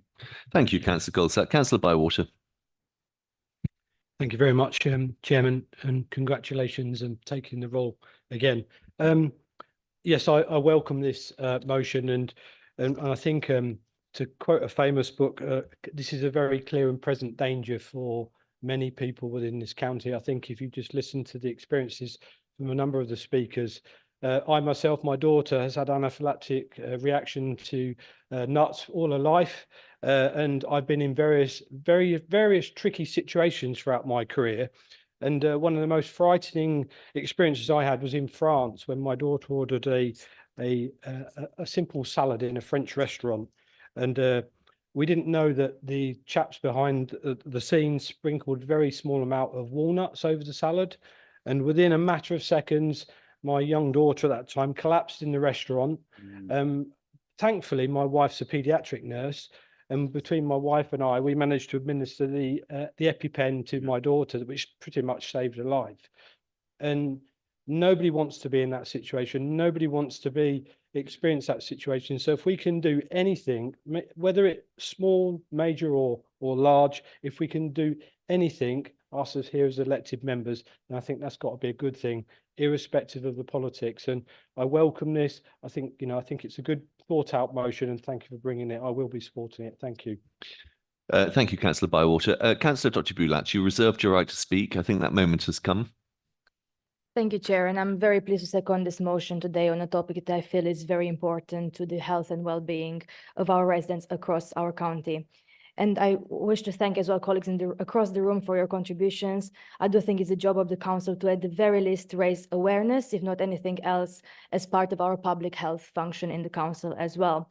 When I saw the draft motion by Councillor Sieff, the first thing that came to my mind was, aren't we actually doing this already? I felt it was just a common sense thing to do.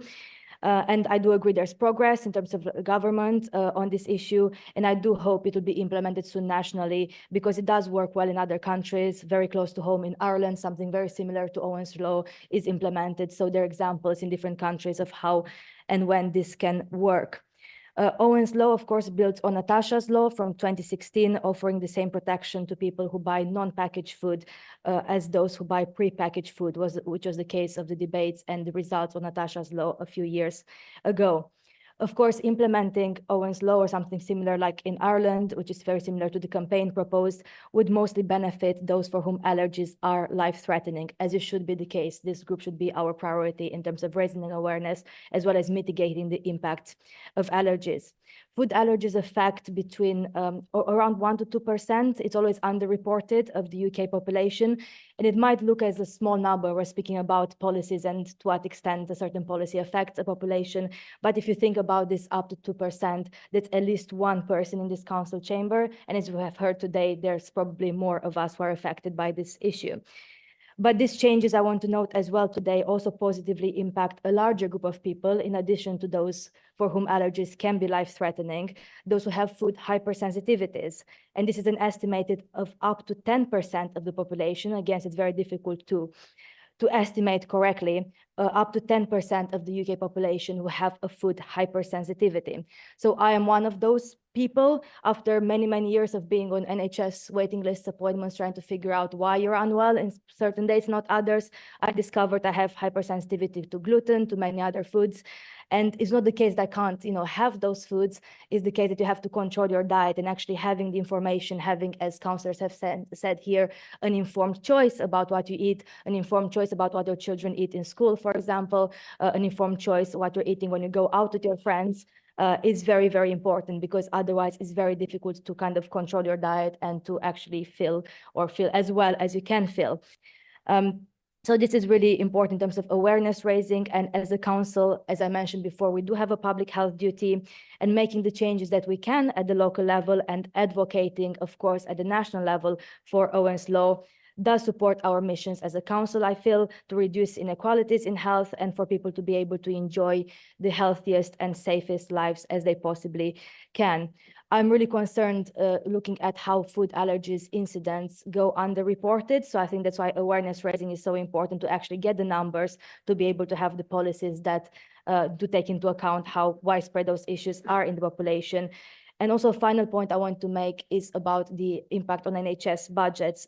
As written in the briefing, the charity Allergies UK estimates the annual cost to NHS for treating all allergy conditions is over £1 billion. So if you think about this, any small step you can take to raise awareness, to mitigate some of those impacts, actually would hopefully prevent some of those issues and make some savings in a very overstretched and underfunded NHS, because the more we actually work on prevention, the more we're able to support our NHS system as a whole. So I really welcome the cross-party support today on this issue, and I'm really looking forward to this motion being supported, and I believe will be the first council to actually formally endorse this campaign and to take some steps in our public health trading standards and other local level impacts we can have. So thank you very much, Chair. Thank you. And finally, Councillor Dr. Sieff to sum up. Well, thank you, Chair. Thank you, Councillor Boulat, for your support and actually bringing in a number of points that I would have quite liked to have brought in had I had more time to do so. I would respond to Councillor Count's perfectly correct point about government approach to this. We can't here change legislation. That's not what we can do. But what I have proposed, what Councillor Boulat has supported me in, and I hope you will, is that it is something that we can do. So if we can do it, we should do it. It's something under our control.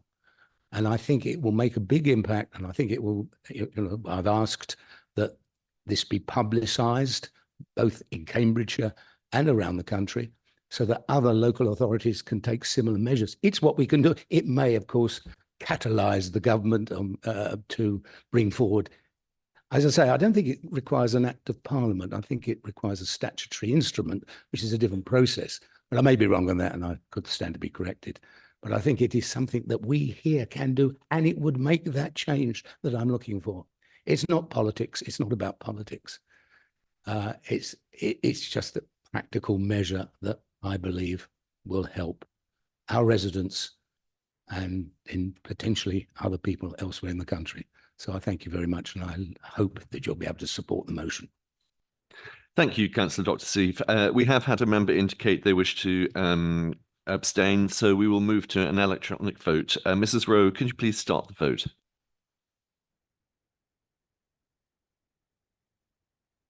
Members in favour of the motion, please press the button underneath the word yes. Members against the motion, please press the button underneath the word no. Members wishing to abstain, please press the button underneath the word abstain.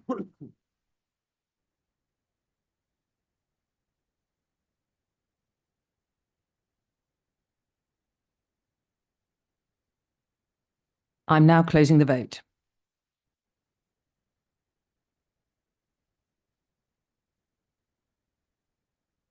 Chair, the result of the vote is 54 votes in favour, none against, and 1 abstention. The motion is therefore carried. Thank you, Mrs. Rowe. That concludes discussion of the second motion. We now move to the third motion submitted by Councillor Steve Count. Can I ask Councillor Count to move and speak to his motion as set out on pages 6 and 8 of the Council agenda? Councillor Count. Thank you, Chair. This motion is not about whether 20-mile-per-hour zones are good or bad. That is not the question. The questions are: do you have sufficient local support for one?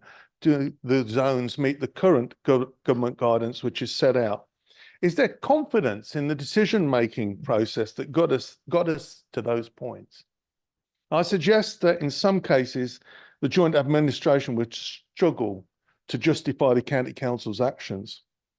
Consultation responses were woefully short of demonstrating substantial local support. Technical assessments were borderline adequate and skated on the thinnest of ice to vindicate proposals. Benefit cost realisations were not carried out, which are part of the guidance. The result of all of this throughout the county has been there has been outcries from discontented members of the public who suddenly find that 20-mile-per-hour zones are either landed on their door or being taken out on their door. We just heard this morning on the radio that a recently launched petition in Ely against the 20-mile-per-hour zone has over 2,000 signatories, way in excess of the consultation response to the county council. The public want you to meaningfully engage and show them you mean it. And in this case, I don't think we've got there. So the recommendations are about checking that we are okay with the current guidance. And I mean meaningfully checking, not just a tick box exercise. And also that where you have our current constitution allows for some decisions, TROs, to be taken behind closed doors. When they impact a huge swathe of the population, we ought to rethink our constitution to direct some of them into the public arena. Let me just tell you what the officers think. By that, I will quote verbatim on 2 sections from the briefing notes. For area-wide 20-mile-per-hour zone schemes, the council's consultation requirements could usefully be reviewed and clearly set out, taking account of the revised government guidance. And secondly, from the officers, verbatim, guidance on the delegated decision-making process tailored to the traffic regulation order process should be produced. This would clearly set out when decisions on TROs should be referred to the chair and vice chair of the Highways and Transport Committee or to committee. So you have some blessing from the officers and even some guidance to move forward with that. I was quite surprised, therefore, to hear Alex Beckett, Councillor Alex Beckett, through you, Chair, in his response to one of the questions this morning, saying that the County Council has reviewed all of the 20-mile-per-hour zones, its implemented or implementing, and it's satisfied with them. Because here I am with a motion asking us to review it, but apparently it's all been done. I wonder how much confidence the public will have to know that nobody else in this room knew that they'd all been reviewed, except for one person who was responsible as the chair of highways for introducing them in the first place. Because there's been no public dissemination of that knowledge, information, or how that went about, or any actual report saying how it was measured against guidance. But apparently it's already been done. This is your opportunity to tell people you really care about what they think. This is an opportunity. It's a get out of jail free card. Here we are, government has changed the guidance as you were implementing these schemes. And this is your get out of jail free card to say there's a good reason for us to look at what we have imposed on the people of Cambridgeshire, some good, some bad, and some with or without support. You know, take advantage of this motion. Don't dig your political heels in and say, we know what's best for the people of Cambridgeshire. We'll impose it with or without their support, and they will have to lump it and like it. Take the opportunity presented to you today, pause, think, and do a proper review that we can all input into, that we can all look at and revise the guidance so that important big decisions such as this, when they affect many, many people, get debated in a public arena and save the TROs for the smaller issues. Thank you, Chair. Thank you, Councillor Cant. Do you have a seconder? Thank you. Councillor Alan Sharp. Councillor Sharp, do you wish to speak now, or do you want to? my right to speak. So. Thank you. Councillor Coutts. Thank you very much, Chair, and thank you, Councillor Count, for bringing this motion. As the member for the area where in Ely an extensive 20-mile-an-hour scheme was recently completed, I think it does make sense for me to contribute to the debate on this matter. I was actually in two minds as to how to respond to this motion, as it includes very much that I do support. For example, I welcome the recognition in this motion of the well-established and substantial benefits in terms of reduced injury to pedestrians and cyclists, which follow from such speed reductions. So thank you for that. And it's also clearly good practice, as Councillor Count has just pointed out in proposing this motion, that when significant changes have been made, to review two things: to review the effectiveness of the change itself and also of the process which led up to it. I note that, as Councillor Count did, in the Officer Guidance, a review of the processes of consultation for future large schemes is recommended, and I fully support that. To be honest, who wouldn't? Indeed, I think, as Councillor Beckett has pointed out this morning, it is already underway. So thus far, I'm entirely in support of this motion. But there are parts with which I disagree as well. The first one is the implicit suggestion that some recent consultations, and particularly the one in Ely, were conducted in an unsatisfactory, underhand, or possibly illegal manner. This is just not true.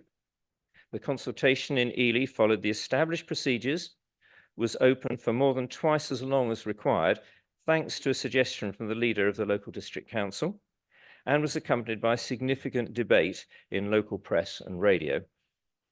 Obviously, it would not have been possible for the consultation in August-September last year, or the decision in December last year, to have taken into account new guidance which was only issued in March this year. The next problem I have with this motion is that its aim is to ensure compliance with Department of Transport guidance.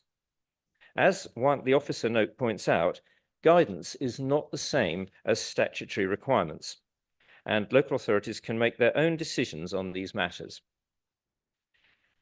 One area, the mean speeds principle, this council's policy already differs from the existing guidance as well as the new, and it is this variation, supported cross-party in committee 2 years ago, which has unlocked the installation of 20-mile-an-hour schemes in a number of communities which were eager to have them. I wonder whether this new guidance, rushed out this March with, in my view, a clear eye towards the forthcoming general election, will actually survive a possible change of government later this year. My view is we should not restrict our freedom to act by committing ourselves to complying with every piece of non-statutory guidance. I also wonder about the reference in this motion to the level of response in recent consultations. I understand that the figure quoted for Huntingdon was not accurate, but the clearly 6 responses from CERM is not satisfactory. However, nearly 200 responses in Ely seem to me to demonstrate significant awareness, and officers confirmed to me that this was a good level of response for this type of exercise. To check this, I looked for a recent example of a similar consultation within the area. I found that in 2021, there was a poll by East Cambridgeshire District Council asking for reactions to their proposal to build a crematorium near Meeple. This received a similar number of responses, 188, although this was across the whole of East Cambridgeshire. The Meeple crematorium plan, at estimated £9 million, costs over 130 times as much as the Ely's 20-mile-an-hour scheme. And although 85% of those who expressed a preference were against the scheme, it is nevertheless going ahead. And finally, the new guidance also requires the expected benefits exceed the costs. Now, as an economist, I'm of course familiar with cost-benefit analysis, and I understand the need for it, but I'm also aware of its limitations. How do you value a human life, or how do you compare that to a few seconds extra on a journey? Early in my teaching career, I came across a pupil outside the school who had just been hit by a car and who died shortly afterwards. I am worried that the statement in this motion's preamble, this council is concerned that the pursuit of reducing injury, sufficient account may not have been taken to the existing guidance. If it came to a choice between reducing injury and death and in complying with non-statutory official guidance, I know which way I would go. Therefore, despite being in favour of much that this motion contains, I feel that committing the council to complying with guidance in its entirety would have too many undesirable consequences, and so I will not be supporting the motion. Thank you, Chair. Thank you, Councillor Coutts. Councillor Dupre. Thank you, Chair. I have the very hard task of following that, and I thought I was on a sticky wicket to begin with from the previous debate, having neither an allergy nor a doctorate, but there we go. So this motion starts by stating that lower traffic speeds mean fewer and less serious collisions, and that collisions at lower speeds reduce the risk of pedestrian fatality. Despite these opening statements, the motion then goes on to suggest that the lessons we should draw from this are that we should be moving more slowly to do something about this, that 20-mile-an-hour limits should only be introduced over time, and that we are too concerned about the pursuit of reducing injury and not enough about government guidance. I cannot agree. The proposal in this motion that local speed limits should always be accompanied by other measures is also problematic. It demands speed cushions, road humps, physical measures in the road. These may sometimes be needed, but I don't support the view expressed in the motion that they should be compulsory in 20-mile-an-hour areas. Nor can I agree that this council should use mean speeds as the basis for determining local speed limits. It was this stipulation, which was until recently in force in this council, which stopped communities seeking to reduce traffic speeds on their roads. And it was removing this stipulation that enabled applications for 20-mile-an-hour limits to come forward. The consequence of readopting this restriction, which is the logical consequence of adopting non-statutory government guidance in full, would be fewer, if any, successful applications for 20-mile-an-hour limits. If that's what the Conservative group wants, then it needs to be honest about its intentions. Thank you. Thank you, Councillor Dupre. Councillor Tierney. Thank you, Chair. I'll try my best to be honest. I usually am. So we often hear this argument. It's commonly used, and the argument goes like this.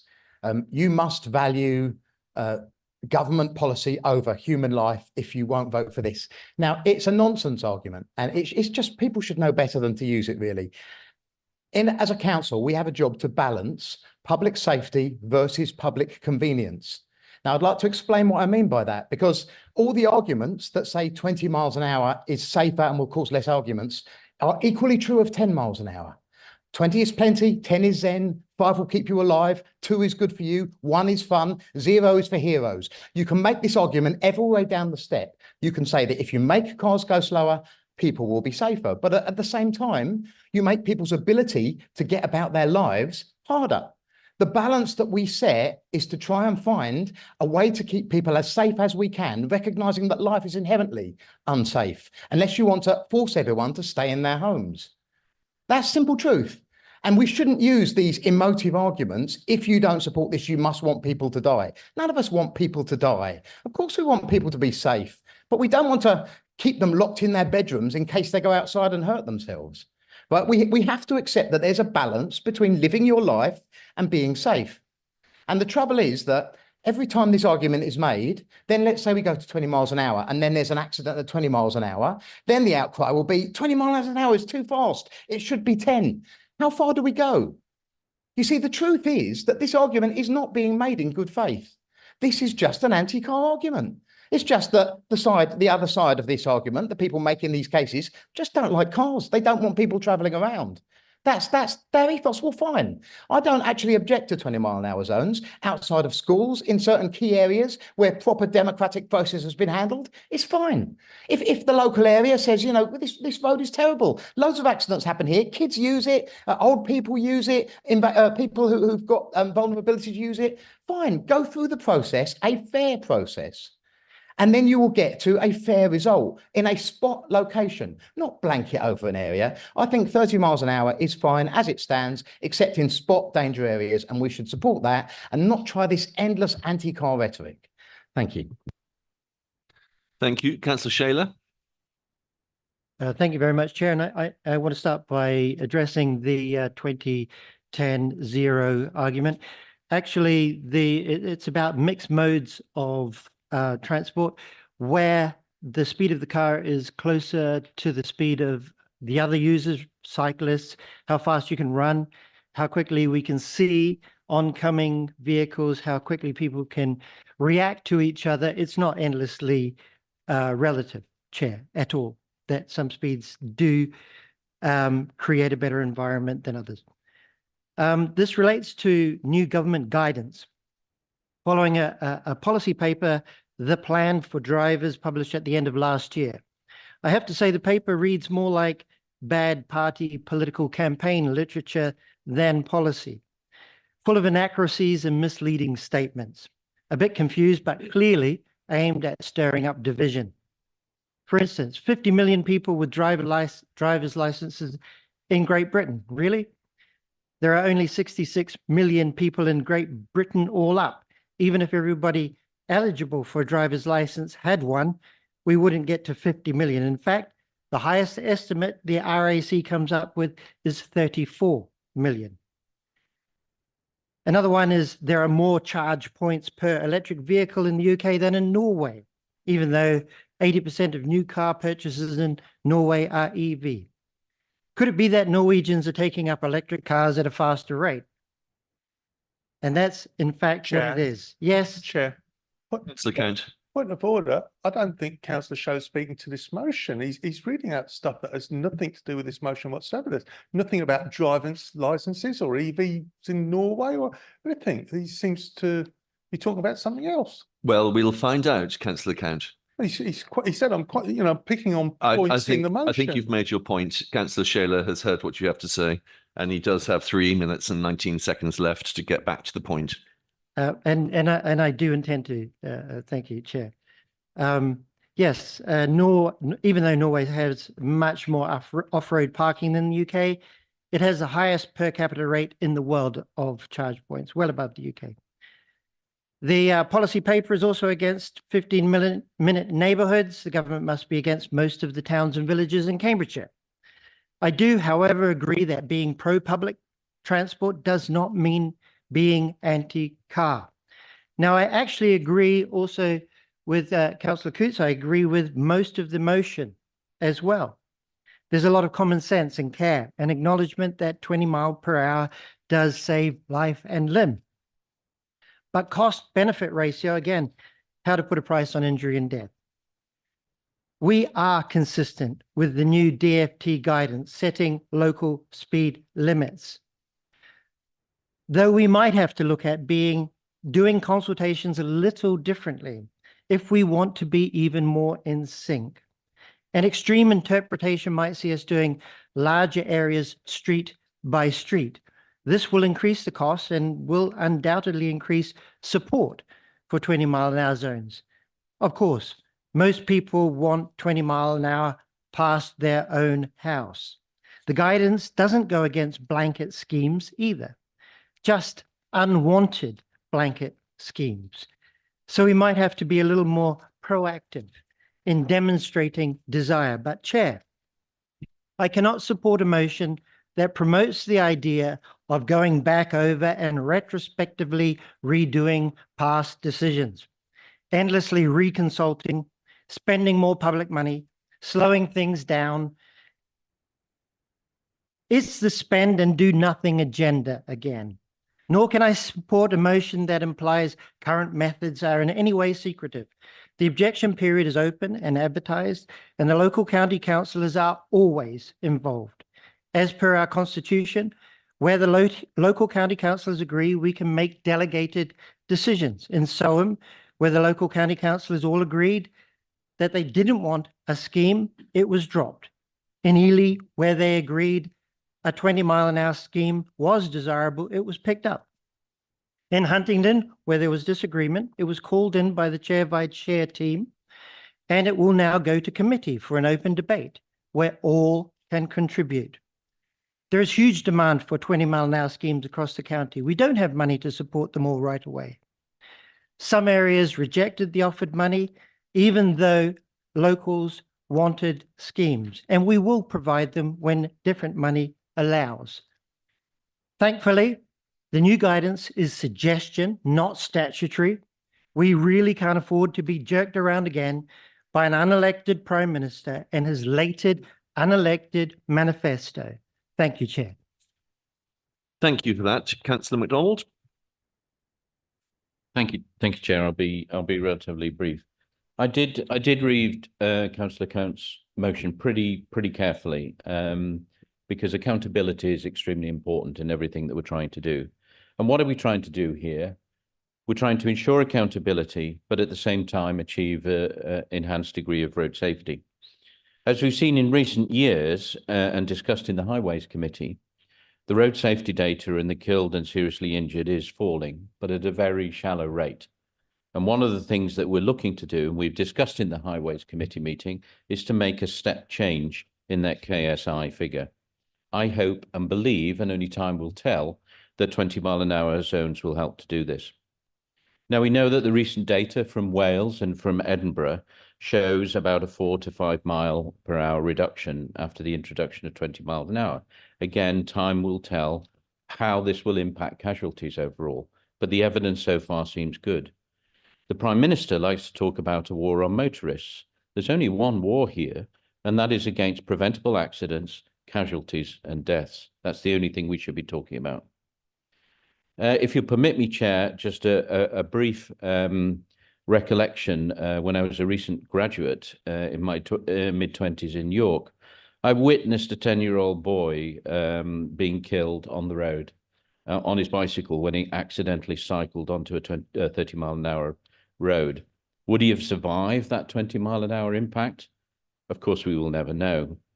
But what I do know is that afterwards, when I was comforting the 20-year-old driver, he was completely shattered. Are we accountable? Well, all I can talk about is in my area, the 20-mile-an-hour schemes have been very much supported and encouraged. In my own village, the parish council and the community are being consulted, and there is a discussion that's already started for 2 to 3 months on this. Therefore, the accountability is there. In Duxford Division as a whole, with 20-mile-an-hour schemes in Duxford and Foulmere, and now proposed in Foxton and Whittlesford, I have 8,600 electors. How many objections did I have so far? 3. 3 from 8,600. So I would argue that the accountability that Councillor Count talks about in the motion is embedded within the processes we have. I'm really proud of what we've done so far. This is a bottom-up process. Let's support the continued momentum and let's stop talking about wars on motorists and talk about the battle to save lives and prevent injuries. Thank you, Chair. Thank you for that. Councillor Taylor. Thank you, Chair. I'm going to go back a few years. Before I joined the joint administration, my residents were constantly telling me how fast traffic was travelling. The only solution I had for that was traffic calming measures, and they are not always appropriate for people living with the humps in front of their house and hearing constant cars and lorries going over it. One of the main reasons I joined the joint administration was the 20-mile-an-hour schemes that were included, because I knew my residents had already told me that they wanted the traffic to be reduced in speed. So my first port of call was to put a zone in Amesbury. This is an old part of St Neots, very small roads, very small traffic, and a route to school. This has gone down very well, apart from residents cannot understand why we're coming from a 30-mile-an-hour into a 20-mile-an-hour, back to a 30-mile-an-hour, and what about all the roads that go around it? It's very confusing for them. So luckily, we were awarded this money from the CCPA, and I took this to St Neots Town Council, and St Neots Town Council voted that they would put this out as a survey, and it was taken from the St Neots Town Council to the residents as a survey. Majority of that came back that the residents were really pleased to have the wide 20-mile-an-hour zone in St Neots, excluding some of the major artery roads like Cromwell Road, St Neots Road, although I do believe that we should still be doing 20-mile-an-hours on the larger roads. That consultation then went to county, because that was an expression of interest from the residents of St Neots that this was something that they were wanting. It's now gone through consultation through county, and it should have been implemented, I think, February. Unfortunately, we have delays, and I'm not quite sure when it's going to be implemented, but I'm hoping sometime very soon in the summer. And my residents have been calling out for this, the ones I've been corresponding with, for at least 4 or 5 years. And it's not just the route within the school, it's the routes to school that the residents are concerned with. Thank you, Chair. Thank you. Councillor Wilson. Thank you, Chair. I want to speak briefly as the member for Godmanchester and Huntingdon South. In Godmanchester, road safety and speed were the #1 issue in our neighbourhood plan. And as a result of that consultation, which was extensive across the town, the town council supported a town-wide 20-mile-an-hour scheme. That has now been implemented and is working extremely successfully. Road safety has significantly improved and speeds have reduced.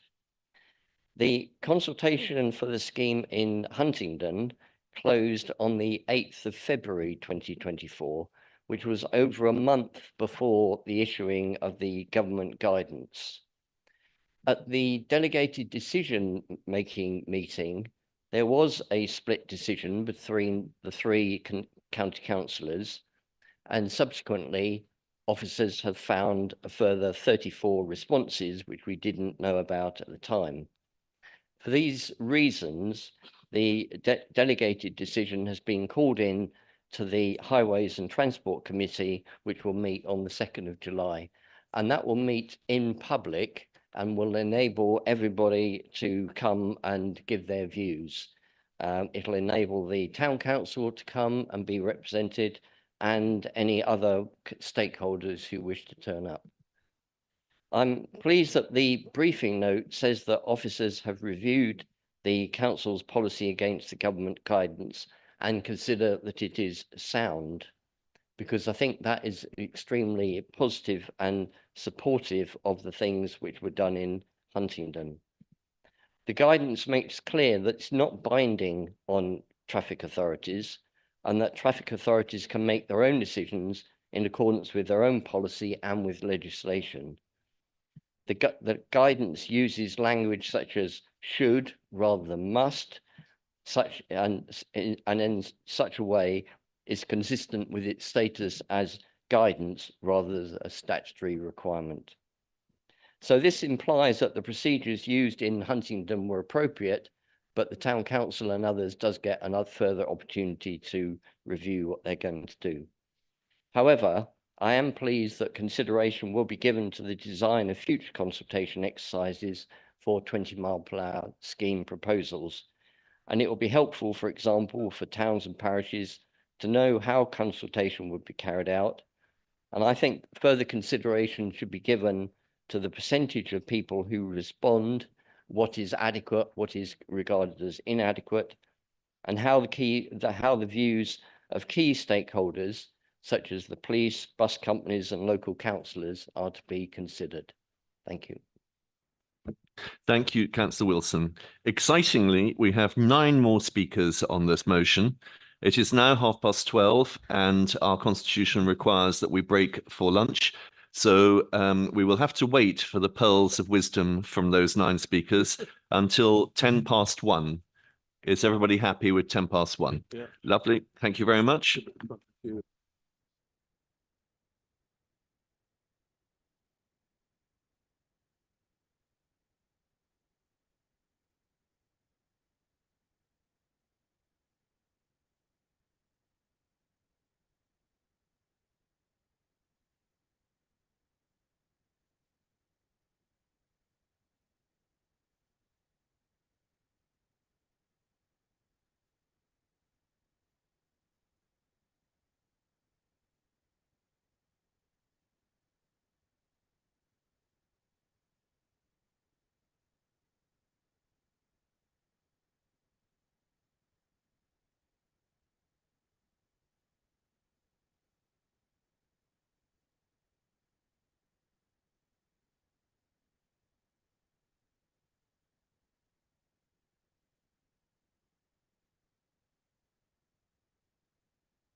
So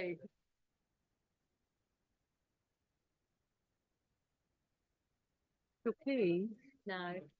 I've changed my locks at my home. Yeah. I've got new driving license for this week.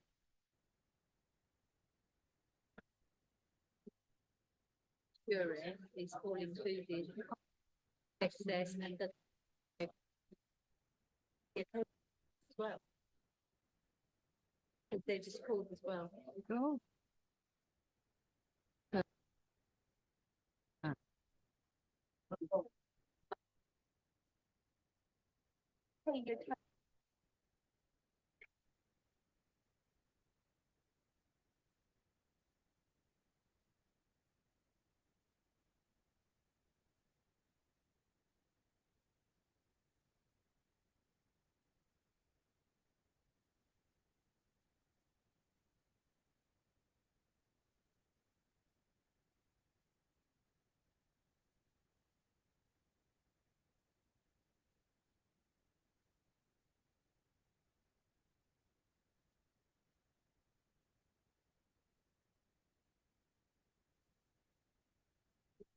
Colleagues, shall we resume? Just to refresh your memory, we are on the third motion as proposed by Councillor Count. And the next speaker I have on my list is Councillor Hunt.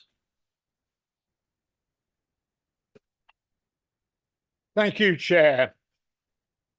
I do support the 30-mile-an-hour speed limit on carefully selected locations.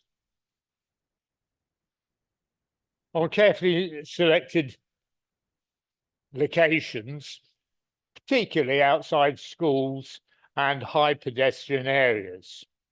And for example, many members will have driven through Hadnam, and that's a 20-mile-an-hour limit that I've supported, and it seems to work very well. But what I don't support is the blanket 20-mile-an-hour zones, which have been poorly executed, and in the case of Ely, thousands of people have been affected and have been unaware. And clearly, the wide community support has not been demonstrated. Also, the local district council didn't support it either. Soham is a case in point. 10,000 population, and the county had 6 replies. 3 didn't want it, 2 did, and 1 was in favour. Had my colleague, Councillor Goldsack, and myself not been there, it was recommended to go through with 1 person saying it. And I think it is quite amazing. And it's the private meetings which are held without the public being involved. And I believe that if we're going to make changes to a community, there should be proper consultation and a proper democratic majority. I heard officers saying that the one in Soham had been publicised in the Ely Standard. How many of you read the local paper and read the official county council notices inside the back page? I don't think anybody does. The people are supreme in these issues, and without the support, the wide support, I don't believe this should go ahead.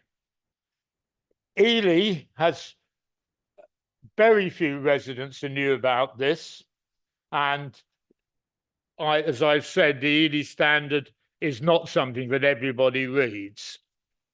Just at the moment, Ely is the focus of most people's attention.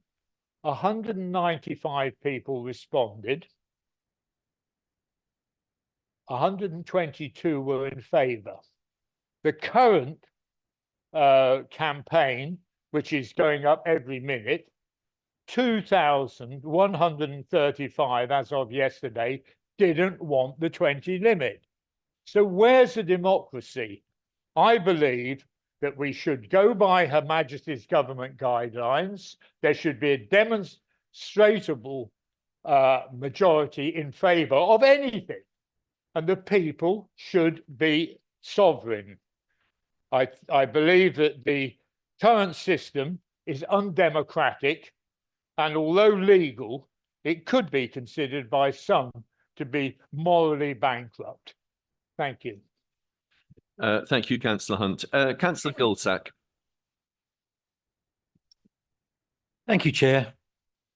With your indulgence, Chair, I'd like to read the recommendations from this motion, because most of what I've heard today from across the floor has not referred to the motion before us. It's referred to a pre-conceived idea about what people want to talk about and what they want people to hear. Two recommendations: that the existing proposals and new schemes currently proposed for introduction of 20-mile-an-hour zones are re-examined to ensure compliance with the updated guidance, and new consultations undertaken where deemed necessary, advising all county councillors in advance. The second, the constitution to be reviewed so that decisions which have a significant impact currently delegated to officers consulting members in private meetings are in future reserved for the appropriate committee held in public. Not whether 20 miles an hour is a good or bad, not whether they should or shouldn't be implemented, not where they should be implemented. It is a process-driven, and quite frankly, I feel we've been talking about largely a flawed process. We've heard examples of percentages of turnout, of percentages of votes, of percentages of this and that, and why decisions were made. You know, we can bring more stats to the table.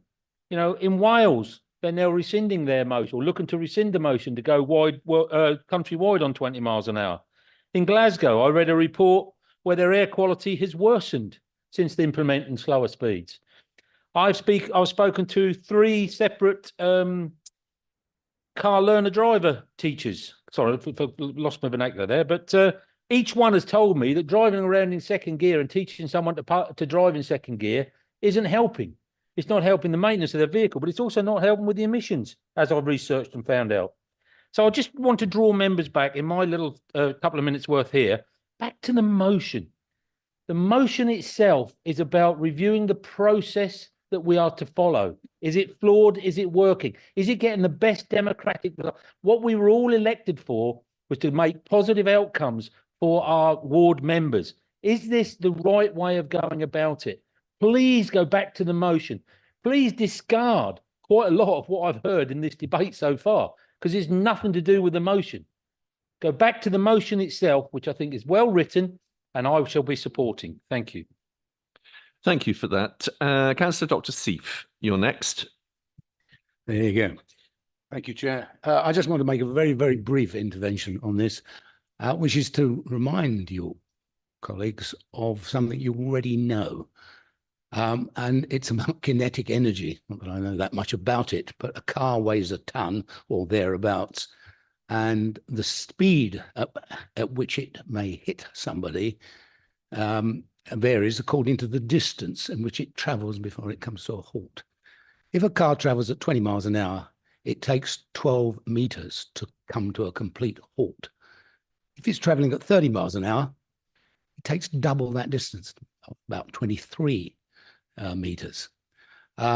So in built-up areas where we now perhaps have 30 miles an hour limits, but they're built up so anything could happen, the possibility of causing death and injury when you're traveling at 30 miles an hour is that much greater than 20 miles an hour. Now, I did talk before about, sorry, I remember somebody saying before that using anecdotes is not particularly fair in these debates. A couple of weeks ago, I was traveling along a built-up area and approaching a T-junction, and I was traveling at 30 miles an hour. A child that I could not have seen, had been holding its mother's hands, a child of 2 or 3 years old, suddenly broke away from her mother and darted across the road in front of me. Now, it just so happens I was sufficiently far enough away to be able to jam on the brakes and not get anywhere near. I say anywhere near, probably still about 10 meters. If I'd have been traveling any faster, I was certainly a hitter. But it was just by coincidence the point at which I was when the child ran across the road. I think that we should think very carefully about how we proceed on this. I think I disagree. I think people really do want to see us bring down the speed of our built-up areas, and I don't think it's undemocratic at all. I think we're looking after our residents and pedestrians and cyclists. That's all. Thank you very much. Thank you very much. Councillor Simon King. Thank you, Chair. Yes, I just want to reinforce the point that Councillor Goldsack made. There have been a lot of comments made from the joint administration side that really aren't relevant to what is being proposed here. At its root, this motion is about supporting 20-mile-per-hour limits where the local residents actually want them. So it's about improving the consultation, and it's about supporting them for limited areas. There's we all have quite a lot of skepticism about blanket 20-mile-per-hour areas. Perhaps the most egregious misrepresentation of the motion was from Councillor Dupre, who started talking about traffic calming measures. Now, traffic calming is not mentioned in this motion at all. What it says is that there should be a package of other measures to manage vehicle speeds and improve road safety. Now, that doesn't mean necessarily traffic calming. It can mean improved signage, it can mean mobile speed warning cameras, and so on. So I think that who can quarrel with ensuring that 20-mile-per-hour limits are introduced where there is a clear local desire for them? Certainly in some of my villages, people want them, and I support them in that. But I wouldn't support them if they were imposed on them. Thank you very much. Thank you. Councillor Dr. van der Ven. Thank you. The motion does talk a lot about consultation and resident engagement, but I think that when we imagine this, we're imagining that these are adults, voting age people taking part in public consultations.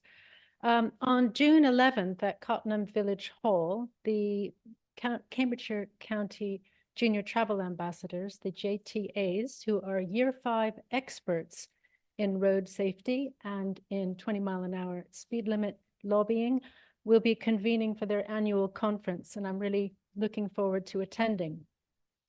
My own village of Meldreth has a long-established Junior Travel Ambassador group. They have been lobbying for years and years for 20-mile-an-hour speed limit, and on their homemade sign out in front of the school, there's a nice drawing of a tortoise, and it says, "The tortoise will get there in the end." And I was never sure whether that meant that a tortoise might be going at 20 miles an hour and we'll still get there, or if persistence pays and we are the tortoises and we are going to get there in the end. Lo and behold, years later, the parish council got interested in this very sort of quiet but persistent campaign. And now the public consultation, the statutory consultation, is taking place for the 20-mile-an-hour speed limit. I would love this debate to involve them. And I think if we're going to be talking about a consultation process with integrity, it really should. These children are trained, they're skilled, they're educated, they're focused, they're experienced. So perhaps we can bring it up on June the 11th at Cottenham Village Hall. Thanks. Thank you very much. Councillor Jonas King. Yep, thank you, Chairman. I too would like to bring this back to what the motion is actually proposing, and I will support this this motion because I have just been through this process as one of the Huntingdon councillors discussing the blanket 20-mile-an-hour zone. And one of the many things that concerned me about the process is that it was essentially a decision that felt like we were making it behind closed doors without proper public scrutiny. It felt that it was all a bit chaotic with, I think, something like more than 34 responses to the consultation being omitted. So the three of us did not have that in front of us. And so it was all very chaotic, all very disjointed. And the end decision was a very disjointed, no blanket 20-mile-an-hour in my division, and a blanket 20 mile an hour in the other two divisions, meaning it would be very confusing driving around Huntingdon, blanket here, non-blanket there. So I think it was a very poor process, and I think we do need to really make sure that these decisions are made with public scrutiny, that they are sound decisions, that the public have their chance to make their voices known. So I'll be supporting this for that reason. Thank you. Councillor Sanderson. Well, thank you very much, Chair. I too was in the meeting with Councillor King, Councillor Wilson, when we discussed Huntingdon. Regrettable that we didn't have the 34 responses they were admitted, but things like that happen. So I'm pleased that it will be going to the committee on the 2nd of July. I'll certainly attend. I'm sure other local members will as well. I think generally on the point of the 20 mile an hour speed limit, I mean, Wales has been bashed a bit, haven't they, or the Welsh Government at least.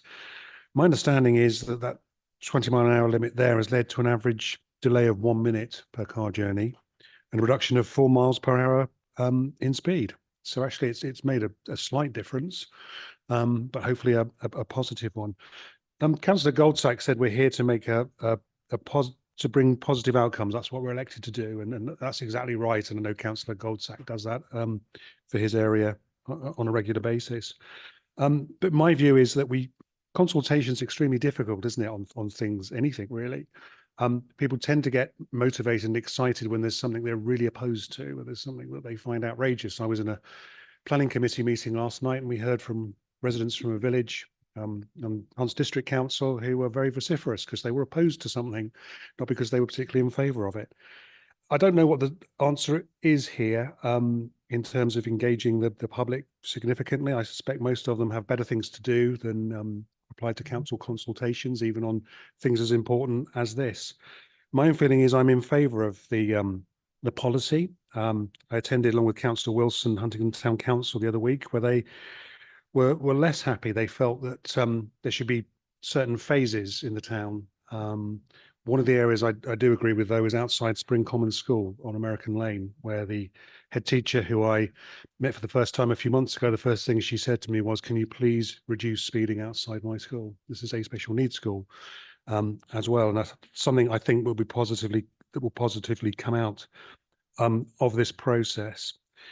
So I'm not have any particular firm views on this motion, particularly as it stands, but I very much hope that we can, going forward, ensure that we have a comfortable place for members to make these decisions. We do this on traffic regulation orders, remember. So when you're putting in double yellow lines somewhere, and inevitably you get conflicts there between residents. It's delegated to the local members to decide it. It's not suggested that somehow is top secret, but I'm happy to hear any other views if there are any, but we've been going for some time already. Thank you. Thank you, Councillor Sanderson. Councillor Sharp, you reserved your right to speak. Now is your opportunity. Thank you, Chair. Thank you. Yes, as Councillor Goldsack has said, this is not a motion about opposing the implementation of 20 mile an hour zones. It's about which do bring benefits to neighbourhoods and around schools and other areas. In fact, I'm supporting a current 20 mile an hour application for one of my villages. So I'm sorry, because it works. And I'll just pick up on a couple of points in terms of examples that have been given through you, Chair. Councillor Taylor's comments about the small roads in Amesbury, Montague Street, Luke Street. My three boys went to the Amesbury Primary School, which is on Montague Street, so I know that area well. That is a 20 mile an hour zone, without a doubt. Where I'd probably disagree with Councillor Taylor through you is Cromwell Road is not a 20 mile an hour road. I think it's, you know, the whole thing. So, but it's not about that. It's about the actual democratic process, I suppose. I mean, we're seeing today, even we had a public question today, and there is a groundswell of opposition to decisions made in a private meeting. Members of the public feel that a democratic deficiency is not being able to have their voices heard. Now, I know if you've got, and the previous speaker, Councillor Sanderson, sorry, apologies through you, mentioned there were objectors to at a Huntingdon Town Council meeting, I believe he said. yes, quite often you'll get people who object shouting louder than people who are in favour. But we do need to get that debate in public. Hearing the councillors debate the issue, whilst they may not agree with the decision, they can feel that democracy is served.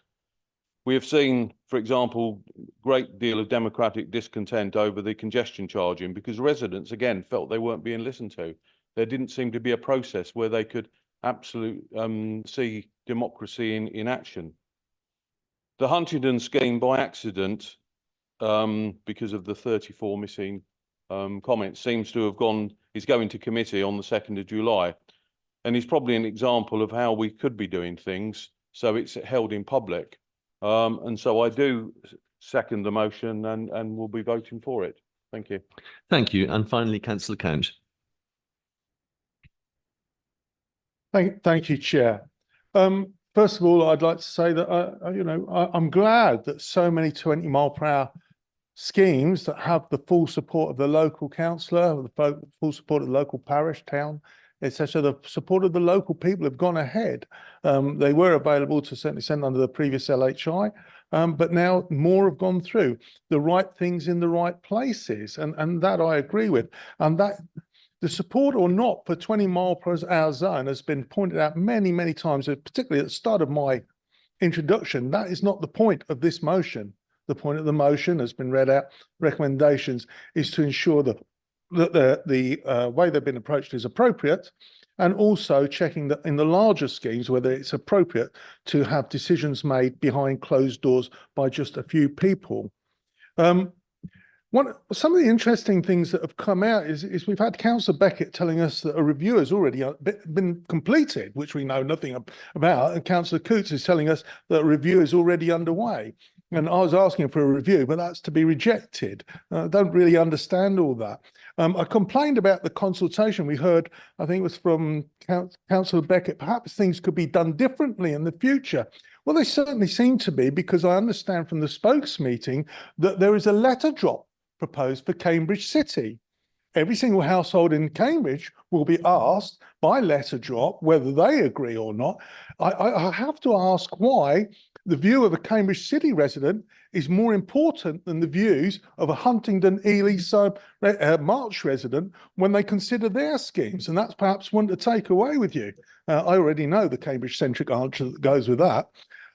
This established procedure was followed in Ely. No, it wasn't. No, it wasn't. The district council wrote to the county council and said, look, this is the proper procedure. And the county council changed what it was doing as a result of that. I did like the lesson on the relative speeds that Councillor Shayler introduced. You know, the fact is, if something hits something else, a bigger difference of speed, it will actually make more of an impact. So therefore, if we think about that logically, down at 4 miles per hour, roughly speaking, walking speed, we can have a zero impact policy at 4 miles per hour. Or we can go even further to Councillor Seif's suggestion, a little bit lack of knowledge about physics there, kinetic energy. Force equals mass acceleration. I'll try and help out. So if you reduce speeds to zero, there will be no force because the mass has no deceleration necessary. Therefore, you can match your zero aspirations for no deaths, no injuries whatsoever. In fact, you'll achieve the thing that Councillor Tierney was painting. Everybody stays at home and never leaves there, because that's what we all set out to do. I'm not here to advocate anybody getting injured or harmed in any way. But every decision a councillor has to make tends to end up in front of us because it's a difficult decision and you have to balance things out. And if you just take one side of the picture and completely ignore the other side of the picture, you will always end up with a distorted picture. And that's, you know, what we've ended up is a bit of a Picasso with the introduction of this 20 mile per hour policy. It suits some people that have got a very different view of life, but many people can't actually recognize what is actually out to achieve. I've got nothing more to say on this. It's a shame this doesn't have the support of this council, because it was your get out of jail free card. But if you want to continue to pursue policies that in some areas are completely at odds with what the public wants there, that's up to you. Thank you, Chair. Thank you for that. Right, I now intend to take an electronic vote on this motion. Mrs. Rowe, would you please start the vote?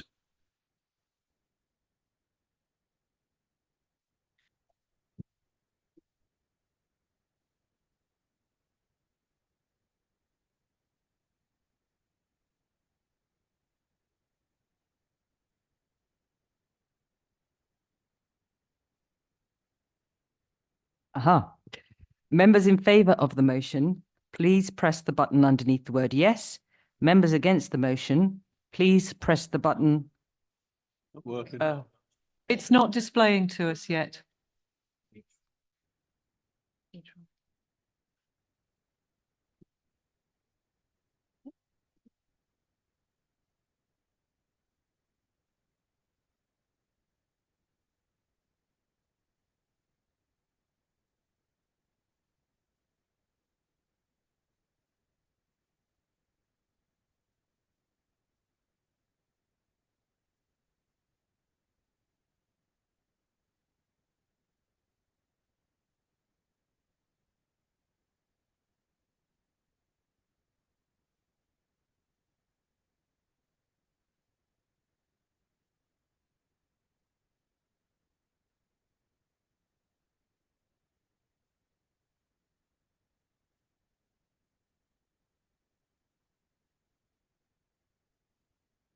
Thank you, members, for waiting. It seems to get upset if it has to wait a long time after lunch.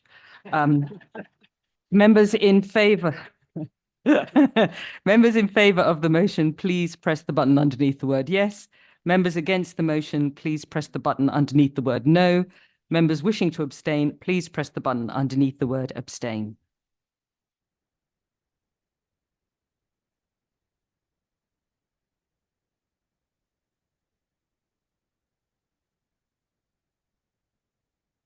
Chair, I'm now closing the vote.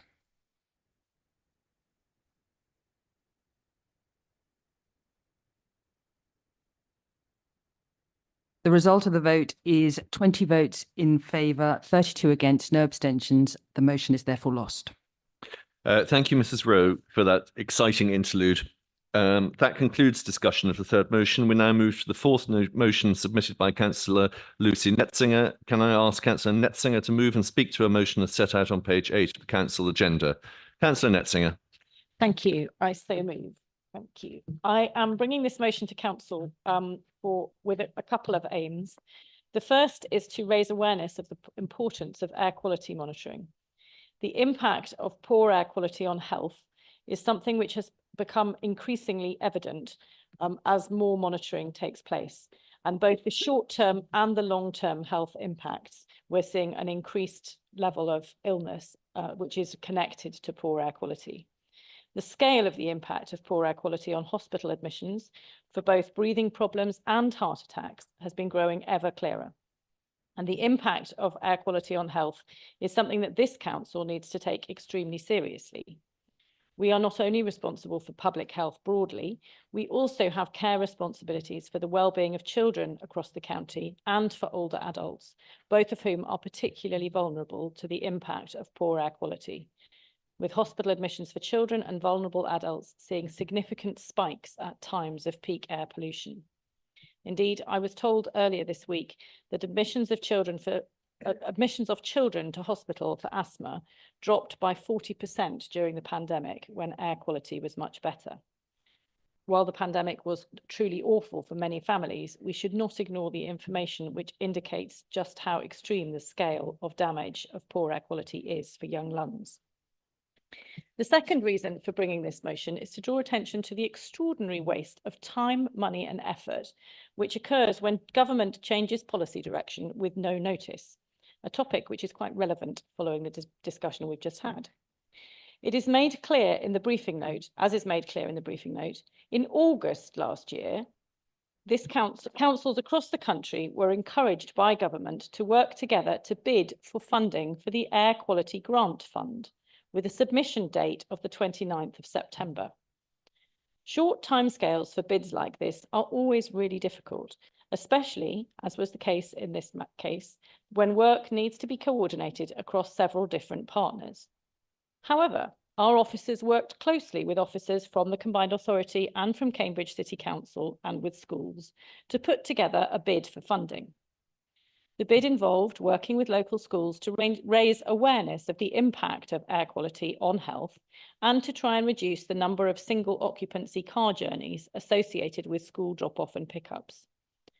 We were delighted to be told on the 14th of February this year that that bid had been successful, only to hear on the 10th of April, only 6 weeks later, that the funding had been withdrawn. The withdrawal of funding in this kind of way represents not only an enormously disappointing missed opportunity to take forward a project which would have helped with tackling air quality issues for children and raised awareness of the issue, but it also represents an astonishing waste of officer and residents' time and effort. Government has an increasing number of these type of small, fast projects where they're demanding funding, with funding available for this type of bidding process, with very short timescales for bids, an enormous requirement for officer time to put those bids in. When bids are pulled together and the money is then subsequently withdrawn with almost no notice, it is profoundly frustrating for all concerned. This motion asks that our Chief Executive write to the Minister expressing our concern and frustration, but it also asks that we continue to work with our partners to address the issues raised by poor air quality. And I hope you will support it. Thank you. Thank you, Councillor Netzinger. Do you have a seconder? Yes, Chair. I would like to second it and reserve my right to speak. Thank you. Thank you, Councillor MacDonald. Speakers. Oh, wow. Councillor Count. I knew you wouldn't resist. Thank you, Chair. It's lovely when you see a short motion come in front of us like this, succinct. Well, it's lovely as long as it covers all the points that are necessary. However, it's not so good when it can't be bothered to be right. It seems to me that this motion was written about something, and then Lucy has now, through you, Chair, the leader, Lucy Netzinger, having had a chance to write a motion for herself or on somebody else, now actually researched what the motion is about and actually looked at what the bid, etc., actually was. Because the motion talks about the removal for the funding for monitoring and saying that, you know, removal of monitoring means things that bad, actually, but the funding was never for monitoring, and the proposals that were successful were not for monitoring, they were for behavioural change and reducing particulate matter. Now, having read the actual proposal, I was quite concerned. Cambridge City Council and the Combined Authority put a bid to government for the most deprived wards in Cambridge City. And here we are talking about public health for Cambridgeshire, and the most deprived wards for Cambridgeshire are in Fenland in Wisbech. Now, there are air quality management areas in Wisbech, as there are in Cambridge City. I don't understand how people who talk about public health for Cambridgeshire have really keep ending up with everything being diverted in this poor Cambridge-centric manner to Cambridge City. If you're going to look after the most deprived, you do not start there. Now, I really wouldn't have had any objection if it was to both areas, or all the areas that have multiple deprivation, but to have a motion in front of us saying about the poor outcomes of Cambridgeshire residents when it is so particular, sorry, no pun intended with particular, no, but so particular in the way it aims at certain subsets, and to be so inaccurate to talk about the removal of monitoring when it actually, what it wanted to do was to stop parents driving their children to school, because I might agree with it in some case, but this council itself spends millions of pounds, single person journeys taking children to school because of the particular circumstances make it necessary. So why is it suddenly the county council gets to decide that it is unnecessary for some parents and pursues money to do that? And the other cohort that it was attacking was disadvantaged people, specifically to try and get disadvantaged people to avoid using public cars should they have one. I find that quite strange. I find the motion misleading, and I find all of the rhetoric that we've heard to introduce it much more accurate and then diverting into the benefits of air quality compared to what's actually written. I would agree with one thing though. It is not useful to have changes in policy at the last minute. It is not useful to have a bidding system for pots that go about. And it's not useful that something got worked up and then there was a change at government level.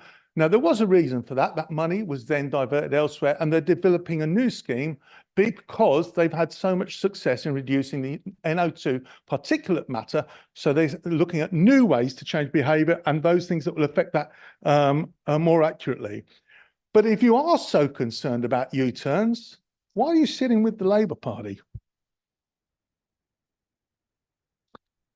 Councillor Hathorn. Thank you, Chair. Yes, I mean, I would agree that the motion is it seems a little bit confused in terms of what it is referring to, but it is about air quality and it is about grant funding. We received a briefing note, which was extremely helpful. Now, to then claim that, as has been just claimed, that this is because all anyone cares about is Cambridge is a distortion of the facts. So as the briefing note says, the combined authority identified 7 air quality monitoring areas, 6 located in Cambridgeshire. I'm quite sure that would include the Peterborough, the Wisbech ones, and 1 in Peterborough. As Peterborough's AQMA related to sulphur dioxide, it did not meet bid criteria. Cambridge City's AQMA, being the largest in Cambridgeshire, promised the most significant impact on air quality, thus becoming the focal point of the bid. So it is not because everything is Cambridge-centric. It's because when the government says that if you want to bid for funding to operate a scheme to do something to improve air quality, you have to match your bid to the bid criteria of the grant scheme. If this is how funding is allocated, it is not surprising you get distortions. The behaviours and the practices that people want to, that councils want to do in order to make improvements in the places that they represent and they are responsible looking for after, they don't get to choose and say this, it would be really good to do it here and here and here. They have to say, how on earth do we get the money? And so then they work up a bid which fits the criteria. And yeah, maybe that's not great, but that is the environment within which we're operating. So yes, it seems absolutely, it's not a healthy way to operate. It does at least mean that the people who are applying for the grants are quite hungry to get that money. So there is a benefit there, but it does mean that the grants that are applied for are distorted. If you then allow that work to go on at the combined authority, and then after they've won the grant, then to cancel it, that just seems again like such just a waste of time and effort and such an inefficient system. I think this is where the frustration is. It's inefficient and frustrating at every level. And air quality monitoring is air quality issues are really important, and there is a really effective way of monitoring them, because you look at the hospital admissions when you get to have a grant scheme that improves air quality. So yes, I'm really disappointed that we've lost this money, and I'm really disappointed that so many projects in this area are always just about chasing a small pot of money, and this scheme isn't acceptable because it doesn't fit the grant criteria, even though it might be far more of general benefit than this scheme over here, and it does just seem such an unhealthy way to operate. So thank you. Thank you. I have no other speakers who have indicated. So who'd like to speak? Oh, sorry, Councillor Hunt. Thank you, Chair. I'll be very brief because you weren't expecting me. I'm sure you're delighted at that. I'd just like people to consider a type of person who goes to school with children in a car. There are many people who live in the rural areas like I represent, where siblings go to different schools, and the parent who is driving very often has an onward journey to work. So it isn't an option. They need to use the car to go to different schools and onwards to work. So I think that's something that should be considered here. Thank you, Chair. Thank you, Councillor Hunt. Councillor Goldsack. Thank you, Chair. I just think the council across the floor could do with a little bit of education that we've got from the officers of the council. and that is that there were 7. You're absolutely right, Councillor Haythorne. There were 7 proposed sites, 6 in Cambridge, 1 in Peterborough, and the one in the Peterborough was dropped. So there are 6 sites in 4 wards of Cambridge. That does not cover Cambridgeshire. That is not fair on the most deprived areas, as we've mentioned in Wisbech, and that's not covering Cambridgeshire, that is covering Cambridge. So I think that's important that members want that. I get my information from officers of the county. Thank you. Thank you, Councillor Bradnam. Oh, sorry, Councillor Bradnam. I had Councillor Hoy next, and then you'll be on the list. Chair, it was more. Councillor Bradnam, you are indeed up next, as Councillor Hoy has decided she does not want to extend this debate any further. I just wanted to point out that as far as I was aware, one of the air pollution monitoring points was at Girton on the A14, because that was an area of intense air pollution. And naturally, the places where monitoring is done will be where the density of traffic is highest. I don't think this is a city-centric view. It's simply where the need is greatest. Thank you. Thank you for that. Do you have a point of personal explanation? Right, let's hear it. This is read directly from the officer's briefing note. The CPCA identified 7 AQMAs, with 6 located in Cambridgeshire and 1 in Peterborough. That is not 6 located in Cambridge. That is 6 located in Cambridgeshire. Thank you. Thank you for that clarification. I think we've had quite enough over this. No, oh, God's sake. Councillor Point of personal explanation. I read that briefing from officers, and that is exactly what it said. I followed up with a series of questions. I think Michelle could probably nod her head with a series of questions regarding that briefing. It came back that all 6 sites were in Cambridge City. I will not be corrected on this unless you wish to correct officers. Okay, I think we've had enough of that. Okay, Councillor MacDonald, you reserved your right to speak. Perhaps you could bring us back to the straight and narrow. Oh, I'll try, Chair, but I'm going to be very brief at the same time. Chair, we are part of the formation of the local transport and connectivity plan, and of course that covers the entire county. And this is a comprehensive look at transport and connectivity, rural and urban.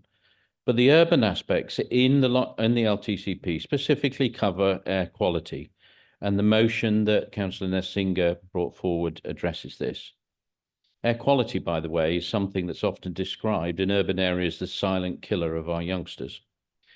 Coming back to Councillor Count's point, and I hope this helps in clarification, he commented on the Cambridge-centric nature of the funds that was contained in the paper. Of course, this is specifically because the government asked for nitrogen dioxide mitigation, and these were the areas that were found to be particularly problematic. In the rest of the county, in Peterborough, in Fenland, and indeed in South Cambridgeshire, it's sulphur dioxide, which is the main consideration.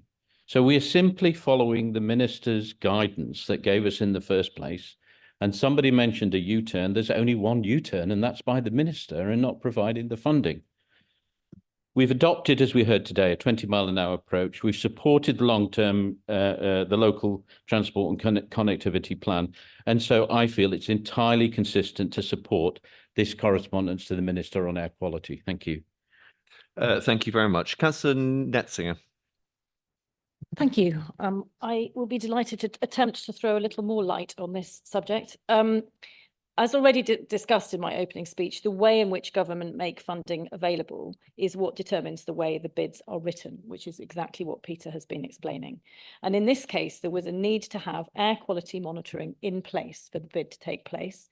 Air quality monitoring is the responsibility of district councils, and Cambridge City Council, that district, has spent considerably more on air quality monitoring than most of the other districts. If Fenland District Council were willing to invest in air quality monitoring, it would be more likely that they would be able to benefit from any future funding of this type. It is also extraordinarily misleading to suggest that the bid was directed at discouraging disadvantaged families from driving. That is just plain wrong. Some of the schools involved in this bid, for which funding was hoped for, and indeed was granted and then withdrawn, were indeed in deprived areas of Cambridge. And unfortunately, we know that most of the areas across the whole country where air quality is poor are indeed in deprived areas. That is often the case. However, the bid was not only going to focus on those schools, it was also working with a number of independent schools who had volunteered their own finances to help support the bid. As I've said, it was a partnership bid, had to be put together in a very short time.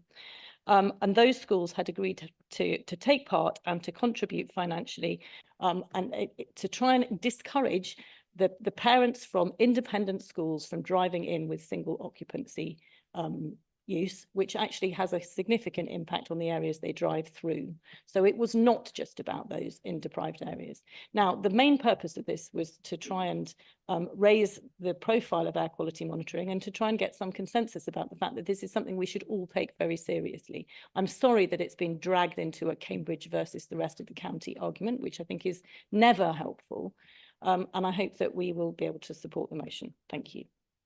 Thank you, Councillor Netzinger. I am now going to take an electronic vote on the motion. Mrs. Rowe, can you please start the vote?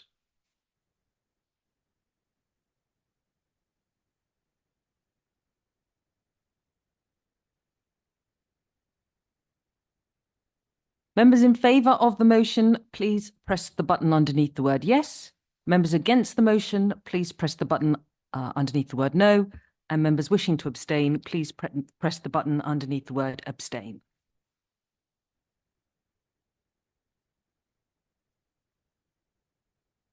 Chair, I'm now closing the vote.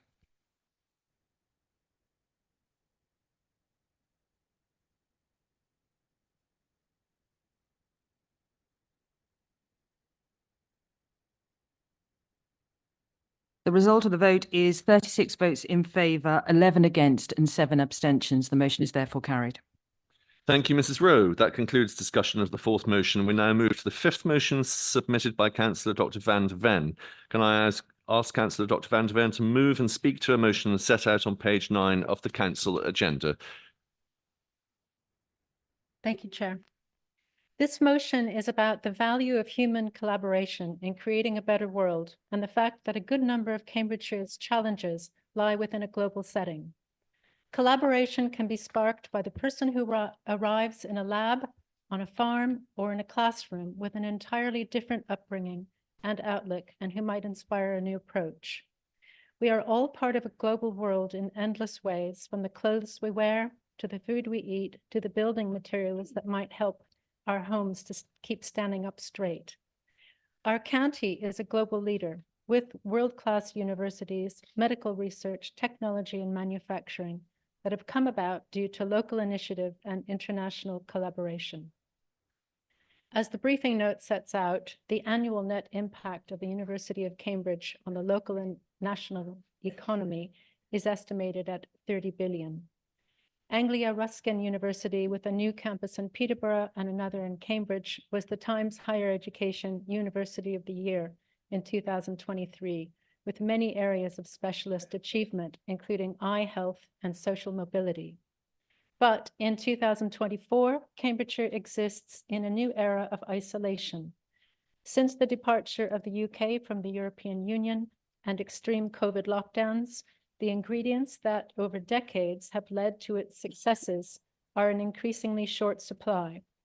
There is less contact, less collaboration, and worst of all, less trust.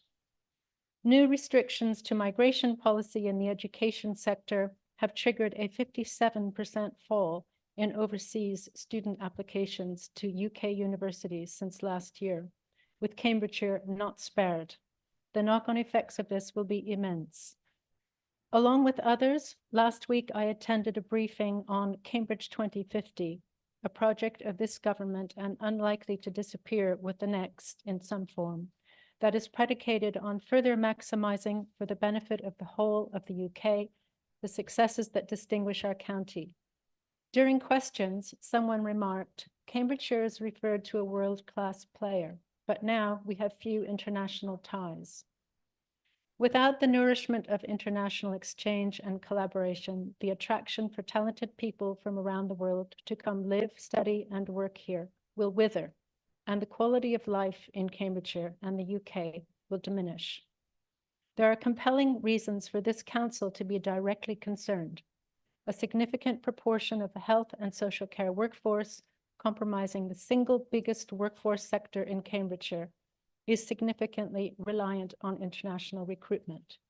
That means people with skills we need coming to live here, not short-term and not without their families, but to make this their home. We and our district council and combined authority partners have a critical hands-on role to play in creating the public service infrastructure that international recruitment depends on. But we also have a role to play in encouraging a more positive discourse and more trust. Conversation must start somewhere. Why not at the council that confers citizenship to those who come to live here and contribute to our society? And I can't help but think that our chair does a very good job at making those first steps at our citizenship ceremonies. While the stakes of the motion are high, the actions are actually quite modest. I'm going to read the resolution that this council seeks to influence its partnership activity with the combined authority and district councils to strengthen links with the international community with a view to encouraging cross-cultural understanding, exchange, and investment, and that political leaders within the council work together with the university community, the CPCA and Business Board to understand how we can rebuild more collaborative relationships with our international partners, both nearby and further afield. I'm very grateful to Councillor Nessinger for her support and to Councillor Machini, who has agreed to second the motion. Thank you. Councillor Machini, do you want to speak now, or would you like to reserve your right? I'll reserve my right, hopefully not for too long, Chair. Fingers crossed. Thank you. Councillor Howard. Thank you, Chair. I start by congratulating my friend and colleague, Councillor van der Ven, for what I think is an excellent resolution, a resolution which says that this council, on behalf of the people who we represent, is resolutely internationalist. Never has the word resolution been more fittingly used. I think when I read this of the work that we have done as a joint administration, how our education services have integrated Ukrainian refugees, how the council won a national award for our libraries of sanctuary, that we have told foreign workers in social care that we would, I quote, love to hear from them. Indeed, in adults and health, as Councillor van der Ven rightly says, we are absolutely reliant on an international workforce, 1 in 5 workers in care, and we should be absolutely grateful to all international workers who contribute to our services. But when our care provider, Beaumont Healthcare, was forced to close late last year, 100 of the 120 staff affected were on work visas, the majority having arrived from the Philippines. I'm grateful to the trade union Unison, who thanked this council for our efforts to keep those people in local care jobs. But I record my concern that unfair and, in my view, discriminatory government visa rules mean that care workers have to attain a sponsoring employer in such a very short amount of time or otherwise face deportation.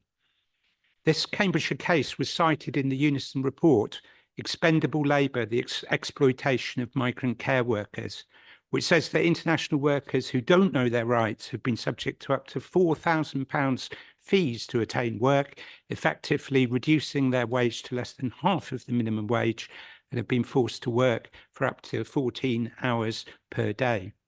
This resolution should renew our determination to ensure such practices are driven out of Cambridgeshire.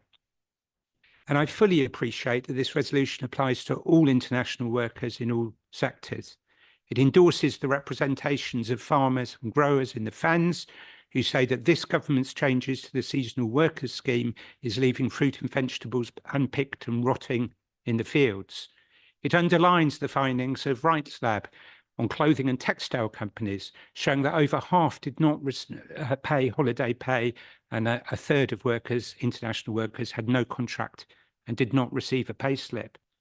It endorses the work of Cambridgeshire Police, who successfully prosecuted a gangmaster under modern slavery legislation who was actually responsible for kicking and physically abusing the international workers he'd recruited. It shares the concerns of foreign postgraduate students at Cambridge University who say they live in fear of new immigration rules this year.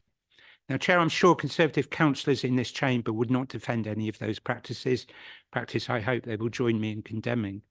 But Conservatives should recognise that saying you support a law is not the same as enforcing it. Under the government of their party, Britain is in the bottom 5 of countries for numbers of labour inspections.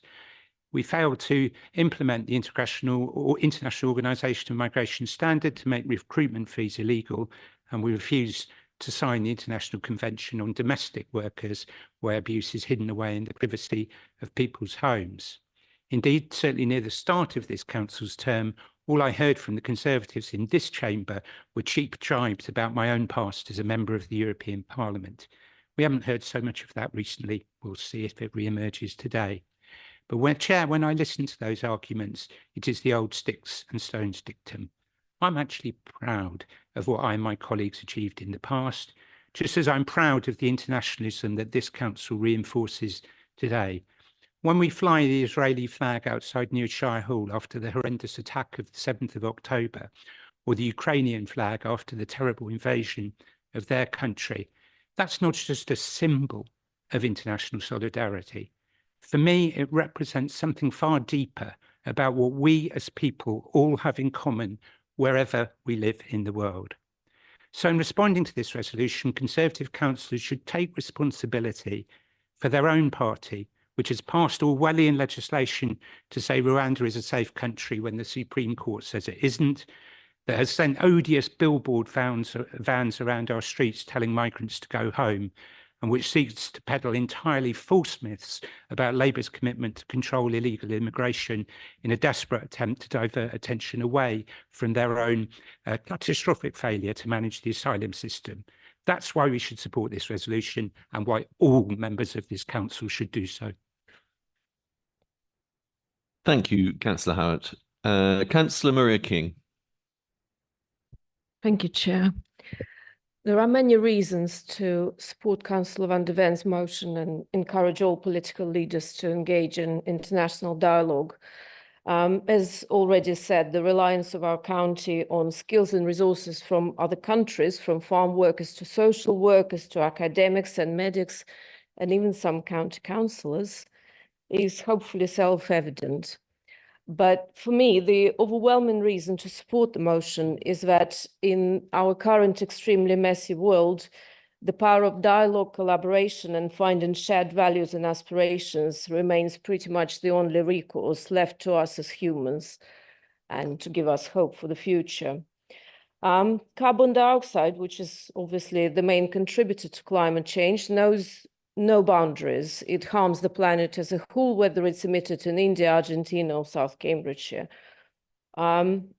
Likewise, antimicrobial resistance, the bugs and bacteria getting increasingly and terrifyingly resistant to known antibiotics, is likewise a global and pretty boundaries problem for us to solve. So we won't do it alone, and that we includes us as a relatively small we in Cambridgeshire. We as an island nation are ambitious, we are conscientious, and we still, dare I say, punch above our weight in power and influence. We take so many things for granted here, having a political debate like we do today in a public space, recognizing the power of community and action, celebrating single-sex relationship, just some things that come to mind. And when we carry those values into an international dialogue, they're our soft power. It's massive in this country, and we have it. We need to use it, and in a way, we kind of, even us here in Cambridgeshire, we owe it to our residents. Thank you. Thank you. Councillor Hoy. Yes, thank you. I feel very mixed about this motion, to be honest. I think there's a really lot of good points that have been made by a number of people across the chamber. I have in the past and still work with a number of migrant workers. I represent a number of migrant workers as a councillor, and they do bring a number of skills to this country. They are wonderful people that should be celebrated. So I think that's absolutely true. I think Councillor Howard made some good points as well about the difficulties with regulations and with issues and poor treatment. As we know, there are some people that treat people absolutely appallingly in all walks of life. And there's also things where there's little slight differences. So, for example, I've always thought it's very strange how a lot of these migrant camps, they aren't regulated by housing legislation. They're regulated by the Gangmasters Association. So if there are issues with poor housing conditions, district councils can't enforce and things like that. So it is a real massive issue, and there are lots of issues that need to be looked at and need to be changed. I did think it was a bit naughty of Councillor Howard to make it really political in that way about the Rwanda scheme. Asylum seekers are not skilled, not necessarily skilled workers. So they aren't necessarily coming here to work. Again, is that another argument for another day? Should we be saying to the government asylum seekers should be allowed to work? That's perhaps an argument we need to be making. I'm not saying whether we are or not, but that is not the argument that we're making today. So I don't think we should necessarily bring that. And it's not fair, I think, when people politicise the migration issue in general, I don't think it's very helpful, because then both sides make these talking points to each other where each of them feels like it's quite funny to get a little jibe, and it doesn't actually help the people that we're trying to help. And also some things I think are missing from this motion, and I don't think it's necessarily intentional, but I think we also need to look about why is it that we do need migrant workers? Why have we not got the skills in our own country to do that? What is that a failure of us as leaders for not training people and giving them the skills? Are we overly regulating the jobs? I don't tend to have all the answers, but that is something I think we need to consider. I saw a report this week that said 40% of adults in the UK are economically inactive. Why is that? And I'm not saying that to try and bash anyone, because it's not like they're not necessarily on benefits, or there's various different reasons people are economically inactive. Could be childcare issues, but that's something as well we need to consider. How can we be upskilling people to be doctors, to be nurses, to be scientists? That shouldn't be something that's beyond the realms of normal people. So I still haven't decided how I'm going to vote yet, but just wanted to make those points. Thank you. Thank you. Councillor Count. Thank you, Chair. I had nothing prepared for this motion. I didn't expect to speak on it because I found it a relatively sensible, okay motion. It was fairly innocuous. There was no harm visible, and I was going to support it. Chair, until Councillor Howard got up to speak. The degree of politicisation, hijacking that went on this speech was beyond reason, and I'm very sorry, Councillor Van der Ven. My support for this has gone down to abstention directly because of the intervention of Councillor Howard. He went so far I can't even bothered to respond to all of the comments he made, but I feel ashamed that your well-intentioned motion was let down in this manner by one of your colleagues. Thank you. I have nobody else who has indicated to speak. So, Councillor Moschini. Thank you very much. Thank you very much, Chair. And I have to say, first of all, thank you very much to Councillor Van der Ven for asking me to second this. It is my great pleasure to do so. When I was preparing my remarks, I have to say I aimed rather lower than the level of loft that developed since. This is no bad things. Other people can be lofty. That's absolutely fine. And there isn't that much in the debate to respond to, other than if you don't like politics, maybe don't sit in a political chamber, but that's completely your choice. In terms of the actual motion, I will bring it down to the level of loftiness I had originally aimed for. It is very important at every level of government to learn from international lessons. It became very, very clear in many, many little decisions and big decisions that were made, for example, during the pandemic. And I remember making the point at the time that if in the summer and autumn of 2020, officials in the UK government had listened, for example, to the health associations and indeed the hospitality business in my own country of birth, they would have realized rather quickly that eating out was not going to help out. There are also, and Councillor van der Ven has referenced them in her motion and in her speech, lessons about placemaking, urban planning and growth. These are challenges that are replicated internationally, and it is very useful for everyone not to reinvent the wheel when decisions of that nature come to your shores. We will get back to Cambridge 2050 in a moment. At the local level, it is extremely important to learn internationally how we can apply decisions and things that have an influence on local decisions. And I'm very glad that people mentioned skills, because our skills agenda is very heavily influenced by what's happening on the international scale. And this is not just in terms of training of our own people, but our own people are people that are either born here or have come to live and reside here. And not all of them have the fortune of having been educated abroad, such as I was. The skills agenda is very important. It's very important for the Greater Cambridge Partnership, which has a skill work stream. And it's very important because it's an official responsibility of the combined authority. And in fact, all the organizations that are in the second bullet point of Councillor van der Ven's motion either sit on the GCP board or have direct influence in its work. And we are, of course, at the moment, and this debate will be played out in public over the forthcoming weeks and months, we are at a very crucial point with the skills agenda of the GCP. We've got capital funding, which is coming to an end, and we are at the point where we need to make the very considerable skills work that the GCP does on a sustainable and permanent footing. And this challenge is going to be extremely important for us, because over the lifetime of the city deal, every young person in Cambridgeshire, every young person in Greater Cambridge has been put directly in touch with a careers advisor and has had a personalised consultation. That's every young person in Greater Cambridge. And that is far above the objectives that were set for the city deal. And this is something that we would like to continue, but of course we require funding for it. It is going to be my absolute pleasure to try and make sure that I personally, as the County Council's representative on the GCP, that I will do what the motion says on behalf of this authority. I will make sure that we leverage our influence internationally, where we have already friendly ears, where there are lessons to be learned, and where we can bring our influence to bear. We will do that for the sake of everyone, our health workers, our young people, and everyone who we seek to help.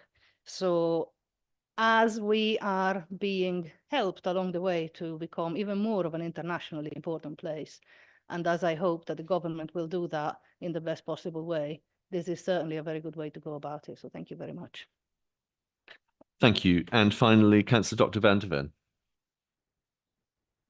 Thank you, and thank you very much for everyone who spoke. I think there are a few of us in the chamber who did come and live here as immigrants. I was really taken with Councillor King's.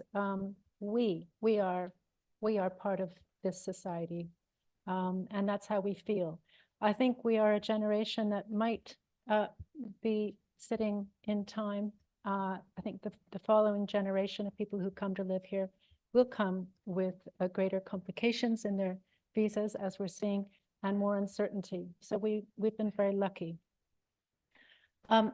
I particularly love the word tolerance. Thank you for saying that. And the power of community. I think tolerance is at the heart of what this motion is trying to be about. Councillor Hoy, your experience with migrant workers is really invaluable to bring to the debate. Thank you. And the question around skills.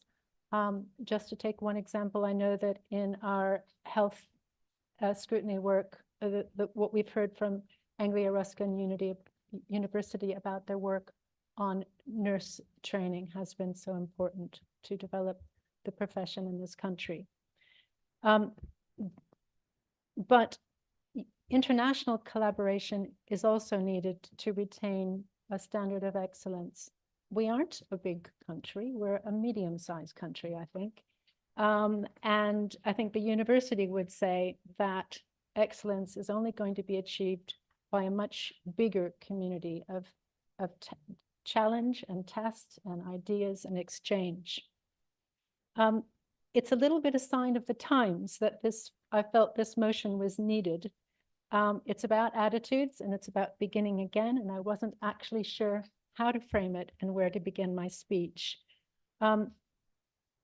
I would hope that one day we will have a human flag outside this building. I'm not really one for national flags anymore. I think they often serve to divide. So this is about rhetoric and attitudes. And going back to Councillor King's words, it's about tolerance. Thank you. Thank you very much. I intend now to take an electronic vote on this motion. Mrs. Rowe, can you start the vote, please?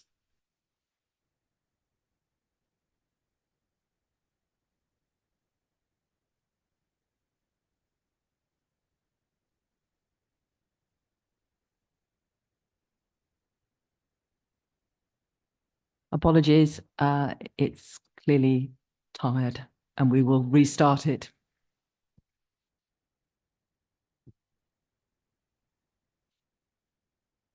Speaking, tell me, Monica.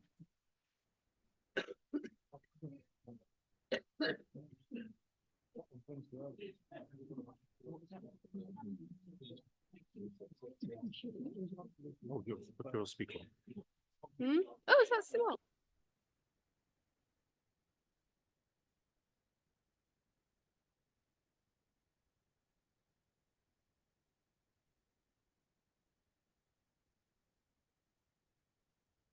Yes.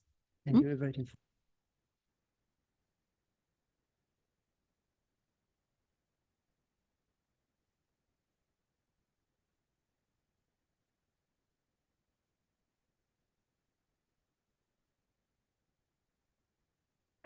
Members in favour of the motion, please press the button underneath the word yes. Members against the motion, please press the button underneath the word no. Members wishing to abstain, please press the button underneath the word abstain.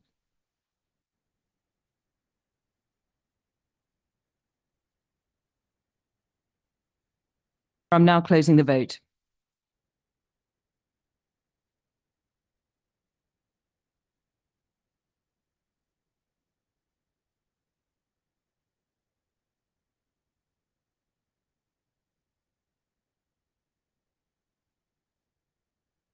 Chair, the result of the vote is 35, is it 35? Yeah. 35 votes in favour, 1 vote against and 16 abstentions. The motion is therefore carried. Thank you, Mrs. Rowe. That concludes discussion of the motions. We next consider item 16A as set out on the agenda, the Cambridgeshire and Peterborough Combined Authority and Overview and Scrutiny Committee oral questions, which will be dealt with in accordance with the protocol set out in Annex 1 of Part 4.1 Council Procedure Rules of the Council's Constitution. Can I remind you that councillors may ask questions for a response by the council's appointee on the Combined Authority and its appointees to the Combined Authority Overview and Scrutiny Committee, which relate to the decisions of the Combined Authority Board and Overview and Scrutiny Committee as set out in the generic report provided. The generic report summarising the decisions made by the Combined Authority's formal committees is included on the council agenda on page 71.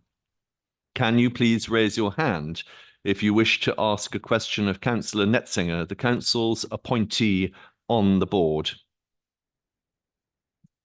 Councillor King, you have 2 minutes in which to ask a question and 1 for a supplementary, with up to maximum of 2 minutes for a direct oral response to each. Thank you, Chair. Yes, Councillor Netzinger, is it true that the Combined Authority lacks the capacity to conduct a consultation with the villages in my division in the north of Fenland as to what bus service they would like to see in the future? Councillor Netzinger. It seems quite surprising. I think I would have needed further information in order to be able to answer you very clearly on it.